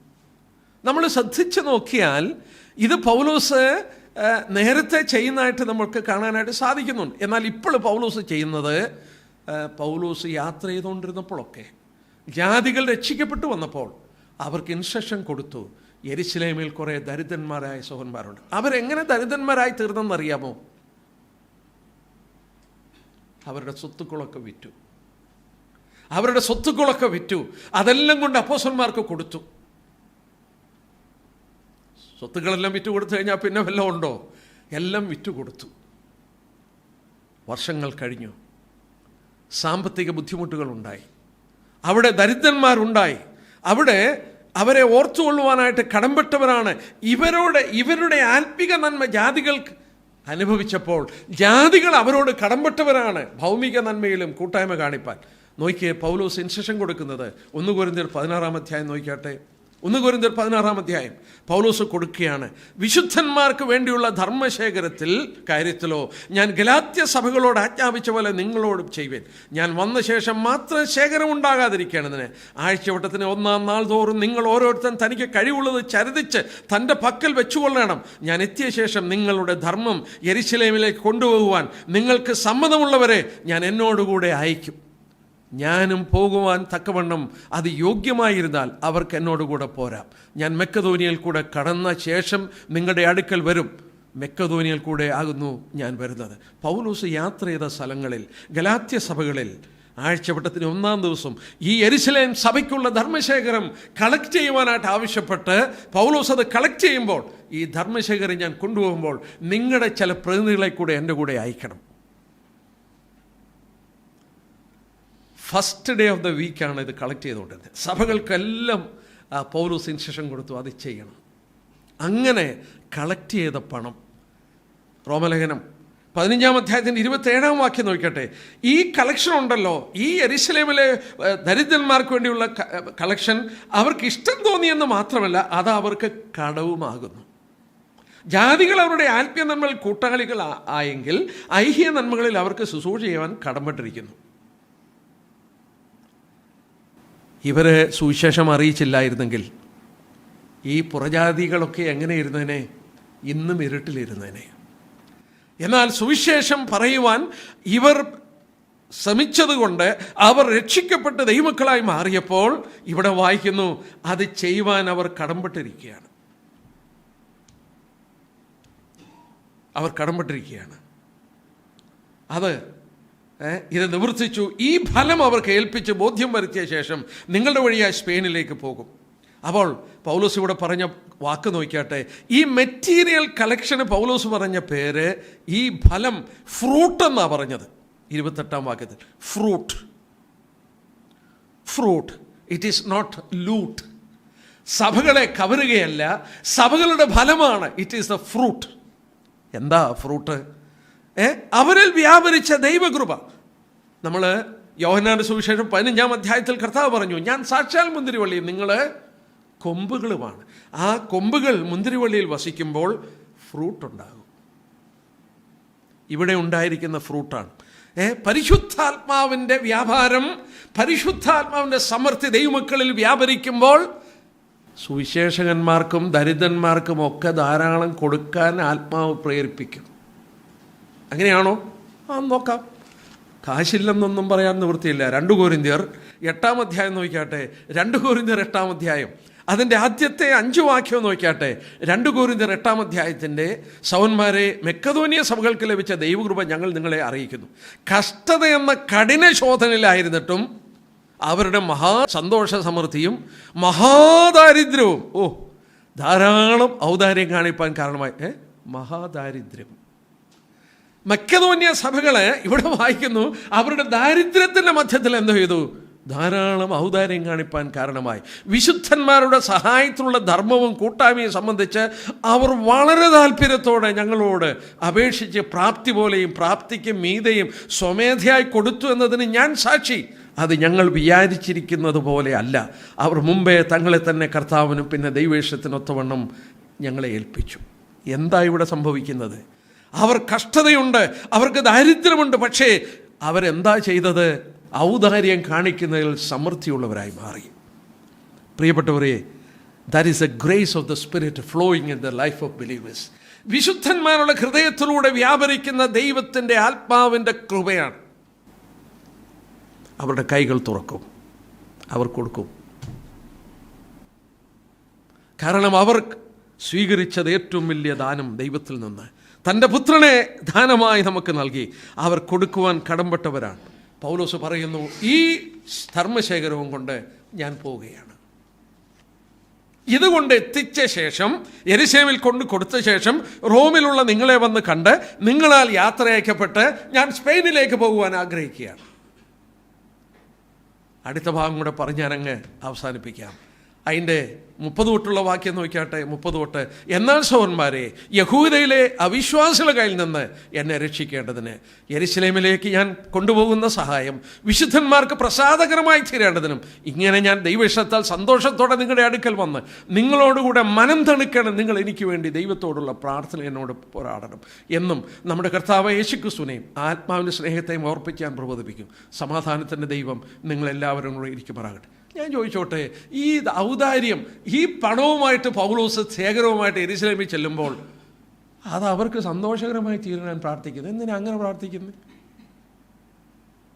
ഏതായാലും ഇത് കൊണ്ടു കൊടുക്കുമ്പോൾ അവർക്ക് സന്തോഷമല്ലേ. പക്ഷേ ഇത് നാം ഇവിടെ നോക്കിയാട്ടെ, ഇത് ഈ സഹായം വിശുദ്ധന്മാർക്ക് പ്രസാദകരമായി തീരാൻ പ്രാർത്ഥിക്കണം. എന്താ കാരണം എന്നറിയാമോ?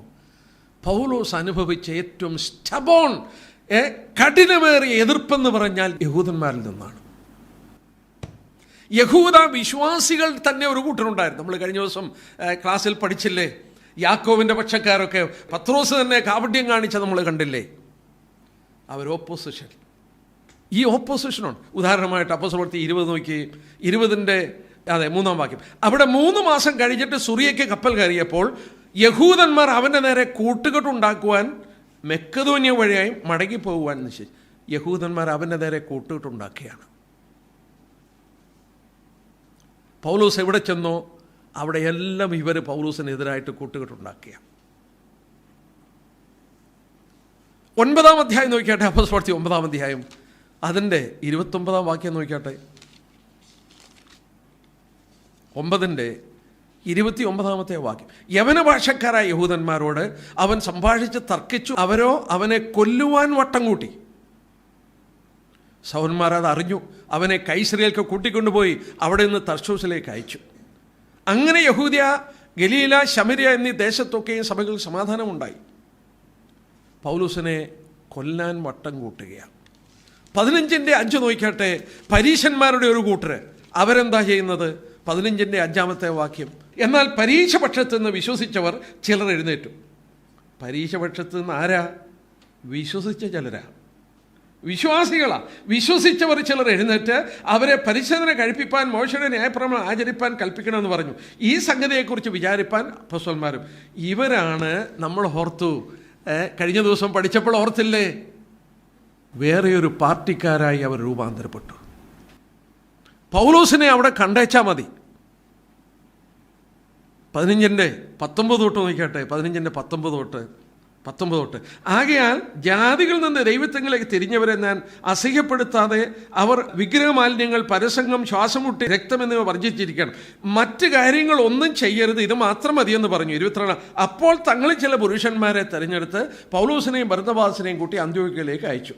ഇതല്ലാതെ വേറെ ഒന്നും അവരുടെ മേൽ ചുമത്തരുത് എന്ന് പറഞ്ഞതാണ്. എന്നാൽ ഫോൾസ് അക്യൂസിഷൻ പൗലോസിനെതിരായിട്ടുണ്ടാക്കി. 21-ാം അധ്യായം നോക്കിയാട്ടെ. 21ൻ്റെ 17 തൊട്ട്. 21ൻ്റെ 17. യെരുശലേമിൽ എത്തിയപ്പോൾ സഹോദരന്മാർ തങ്ങളെ സന്തോഷത്തോടെ കൈക്കൊണ്ടു. ഇനി ശ്രദ്ധിച്ചോണേ. പിറ്റേന്നാൾ പൗലോസും ഞങ്ങൾ യാക്കോബിൻ്റെ അടുക്കൽ പോയി. മൂപ്പന്മാരെല്ലാം അവിടെ വന്നുകൂടി. അവർ അവരെ വന്ദനം ചെയ്തു. തൻ്റെ ശുശ്രൂഷയാൽ ദൈവം ജാതികളിൽ ചെയ്ത് ഓരോന്ന് വിവരിച്ചു പറഞ്ഞു. അവർ കേട്ട് ദൈവത്തെ മഹത്വപ്പെടുത്തി. പിന്നെ അവനോട് പറഞ്ഞത്, സഹോദര, യഹൂദന്മാരുടെ ഇടയിൽ വിശ്വസിച്ചവർ എത്ര 1000 ഉണ്ടെന്ന് നീ കാണുന്നുവല്ലോ. അവർ എല്ലാവരും ന്യായപ്രമാണ തൽപരന്മാരാകുന്നു. മക്കളെ പരിശോധന ചെയ്യരുത് എന്ന് നമ്മുടെ മര്യാദ അനുസരിച്ച് നടക്കരുതെന്നും നീ ജാതികളുടെ ഇടയിലുള്ള സകല യഹൂദന്മാരോടും പറഞ്ഞ് മോശയെ ഉപേക്ഷിച്ച് കളവാൻ ഉപദേശിക്കുന്നെന്ന് അവർ നിന്നെക്കുറിച്ച് ധരിച്ചിരിക്കുന്നു. ആകയാൽ എന്താകുന്നു വേണ്ടത്? നീ വന്നിട്ടുണ്ട് എന്ന് അവർ കേൾക്കുന്ന നിശ്ചയം. ഞങ്ങൾ നിന്നോട് ഈ പറയുന്നത് ചെയ്യുക. അവിടെ വീണ്ടും പ്രശ്നം. പൗലോസ് യാത്ര ചെയ്തപ്പോൾ മോശയുടെ ന്യായപ്രമാണം അനുസരിക്കേണ്ട എന്ന് പറഞ്ഞാൽ ആദ്യ ജൂഷ് ക്രിസ്ത്യൻസിൻ്റെ മധ്യത്തിൽ മോശയുടെ ന്യായപ്രമാണം അനുസരിച്ച് പരിശോധനയൊക്കെ ഏൽക്കണം എന്നുള്ളത് വിശ്വസിച്ചിരുന്നു അവർ. എന്നാൽ ഇതിനെതിരായിട്ട് പറയുന്നൊരു മനുഷ്യനുണ്ട്, പൗലോസ്. ആ പൗലോസ് വന്നു എന്ന് അറിവ് കിട്ടി. തന്നെ സ്നേഹിക്കുന്നവർ ചെന്ന് പറയുക, സഭയുടെ ചുമതലപ്പെട്ടവർ, ഞങ്ങൾ എന്ത് ചെയ്യണം? പൗലോസിനെ രക്ഷപ്പെടുത്താൻ ശ്രമിക്കുകയാണ്. ഫോൾസ് റൂമേഴ്സ് പൗലോസിനെ കുറിച്ച് പരത്തുകയാണ്. പൗലോസ് അതിനാണ് ഈ ധർമ്മശേഖരം കൊണ്ട് യെരൂശലേമിലോട്ട് ചെല്ലുമ്പോഴത്തെ സ്ഥിതി ഒന്നാലോചിച്ച്. പൗലോസ് അതിനാണ് പ്രാർത്ഥിക്കാൻ പറഞ്ഞത്. പൗലോസ് പ്രാർത്ഥിക്കാൻ പറഞ്ഞു, നിങ്ങളുടെ അടുക്കൽ വന്ന് നിങ്ങളോടുകൂടെ മനം എനിക്ക് തണുക്കണം. ഞാൻ ഈ ധർമ്മശേഖരം, പൗലോസ് നാളുകളായി സഭകളെ ഉണർത്തിച്ച് വലിയൊരു തുക ശേഖരിച്ച് ആ സഭകളുടെ പ്രതിനിധികളുമായിട്ട് പൗലോസ് ചെല്ലുമ്പോൾ ഇവരിത് സ്വീകരിക്കണം, അവിടെ പ്രശ്നം കൂടാതെ സ്വീകരിക്കണം. പൗലോസ് പറയുന്നു അതിൻ്റെ 31 വാക്യത്തിൽ, സമാധാനത്തിൻ്റെ ദൈവം നിങ്ങൾ എല്ലാവരോടും കൂടെ ഇരിക്കുമാറാകട്ടെ. എന്താ അതിൻ്റെ കാരണം? പീസ്ഫുള്ളായിട്ട് ഇത് കൈകാര്യം ചെയ്യണം. അതിന് സഹോദരന്മാരെ പ്രാർത്ഥിക്കണം. വലിയ ആത്മീക പോരാട്ടം, വലിയ പോരാട്ടം. ആ പോരാട്ടത്തിൽ പ്രാർത്ഥിക്കാൻ ആവശ്യപ്പെടുകയാണ്. പൗലോസിൻ്റെ യാത്രയ്ക്ക് ക്ഷേമം, അവരുടെ ചെല്ലുമ്പോൾ പ്രശ്നമില്ലാതെ അവരെ സ്വീകരിക്കാൻ, ഈ ധർമ്മശേഖരം അവർക്ക് പ്രസാദകരമായി തീരുവാൻ. കാരണം ഈ ജൂഡായിസിങ്, അതായത് യഹൂദ വിശ്വാസികൾ പൗലോസിനെതിരായി വട്ടം കൂട്ടുന്നൊരു കാലഘട്ടത്തിൽ പൗലോസ് അതിനുവേണ്ടി പ്രാർത്ഥിക്കാൻ ആവശ്യപ്പെടും. സഹോദരന്മാരെ, കള്ള സഹോദരന്മാരാലുള്ള ആപത്തും ഈ വട്ടം കൂട്ടലും ഈ പ്രചരണവും ഇതിൻ്റെ മധ്യത്തിൽ നമുക്ക് പോരാടാനുള്ള ആയുധവും പൗലോസ് പറഞ്ഞ പോലെ പ്രാർത്ഥിക്കുക. പ്രാർത്ഥനയല്ലാതെ മറ്റൊന്നുമില്ല.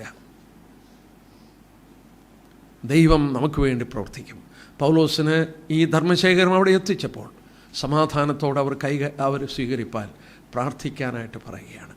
പൗലോസ് അന്നത് ഫേസ് ചെയ്തെങ്കിൽ നമ്മൾ വേറെ രീതിയിൽ പലതും ഫേസ് ചെയ്തു. പ്രാർത്ഥിക്കാം, നമുക്കും പ്രാർത്ഥിക്കാം. അന്യോന്യം പ്രാർത്ഥനയിൽ ഓർക്കാം. കർത്താവിൻ്റെ വേലയിൽ ചുമൽ കൊടുക്കുന്നവരെ പ്രാർത്ഥനയിൽ ഓർക്കുക. ശത്രുവിൻ്റെ ഒരു ടാർജറ്റാക്കി അവരെ വെച്ചിട്ടുണ്ട്. അവർക്ക് ക്ഷേമം ലഭിക്കാനും സുവിശേഷം വിഘ്നം കൂടാതെ അറിയിപ്പാനും ഒക്കെ അവർക്ക് കൃപ ലഭിക്കാനായിട്ട് പ്രാർത്ഥിക്കാം. നമുക്ക് പ്രാർത്ഥിക്കാം. സ്വർഗീയപിതാവേ, ഞങ്ങൾ അവിടുത്തെ നന്ദിയോടെ സ്തുതിക്കുന്നു. ഞങ്ങൾ റോമാലേഖനത്തിൻ്റെ ഏതാണ്ട് അവസാനത്തെ ചാപ്റ്റേഴ്സിലേക്ക് വന്നു. പക്ഷേ പല പാഠങ്ങൾ ഞങ്ങൾ ഓർക്കുകയായിരുന്നു. പൗലോസ് എന്ന മനുഷ്യൻ്റെ ജീവിതവും തൻ്റെ ഹൃദയത്തിൻ്റെ ചിന്തകളും ഞങ്ങൾ ഓർക്കുകയായിരുന്നു. യെരുശലേം മുതൽ ഇല്ലുരിയ ദേശം ഞങ്ങൾ ഓർത്തതുപോലെ 1400 മൈൽ അകലെ വരെ കാൽനടയായും കഴുതപ്പുറത്തുമൊക്കെ യാത്ര ചെയ്ത് സുവിശേഷം ആ ദേശങ്ങളിൽ മുഴുവൻ പൂരിപ്പിച്ചു, ഫില്ല് ചെയ്തു. ഇനി എനിക്ക് ഈ ദിക്കിൽ സ്ഥലമില്ലെന്ന് പറയുവാൻ ആ മനുഷ്യൻ എങ്ങനെ സാധിച്ചു കർത്താവേ? ഞങ്ങൾ ഓർക്കുകയായിരുന്നു, അത് താൻ അനുഭവിച്ച കൃപയുടെ ബഹുത്വമാണ്. ആ കൃപയെക്കുറിച്ച് തനിക്ക് എപ്പോഴും ബോധമുണ്ടായിരുന്നു. അതർഹിപ്പാൻ അർഹതയില്ലാത്ത ആ മനുഷ്യന് നിൻ്റെ ശത്രുവായി ഞങ്ങൾ ഓർത്തതുപോലെ ഒരു ബെഞ്ചമിനായി, ഒരു റാവലസ് വോൾഫ്, കടിച്ചുകീറുന്ന ചെന്നായെപ്പോലെ പൗലോസ് ജീവിച്ചു വന്നാൽ ആ ദൈവകൃപ അവനിൽ വ്യാപരിച്ച് രൂപാന്തരപ്പെടുത്തിയപ്പോൾ, ആ കൃപയെക്കുറിച്ച് അവൻ ഓർത്തപ്പോൾ ആ ജീവിതം മുഴുവൻ നിനക്ക് വേണ്ടി ഒഴിഞ്ഞു വെച്ചു. തനിക്ക് ചെയ്യാവുന്നത് മുഴുവൻ ചെയ്തു, അങ്ങയോട് വിശ്വസ്തത പാലിച്ചു. ഞങ്ങൾ കർത്താവിൻ്റെ സന്നിധിയിൽ വരുമ്പോൾ, കർത്താവേ, നിന്നെ കണ്ട ശേഷം ഞങ്ങൾ കാണാൻ ഏറ്റവും ആഗ്രഹിക്കുന്നത് ആ മനുഷ്യനെയാണ്. അദ്ദേഹത്തിൻ്റെ സമർപ്പണവും ജീവിതവും പ്രവൃത്തിയും ഒക്കെ ഞങ്ങൾ ഓർക്കുമ്പോൾ ഞങ്ങളൊക്കെ എത്രയോ താഴ്ചയുള്ളവരാണെന്ന് ഞങ്ങൾ സമ്മതിക്കുന്നു. വിശുദ്ധന്മാരുടെ ദാരിദ്ര്യത്തിൽ അവരെ സഹായിപ്പാൻ ധർമ്മശേഖരം ഒരു ലജ്ജയും കൂടാതെ സഭകളെ ഉണർത്തിച്ച് ശേഖരിച്ച് താനത് അവരുടെ കയ്യിൽ കൊണ്ട് കൊടുക്കുമ്പോൾ അവിടെയും പ്രശ്നമില്ലാതെ സ്വീകരിപ്പാൻ ദൈവമക്കളുടെ പ്രാർത്ഥന ചോദിക്കുന്ന മനുഷ്യൻ.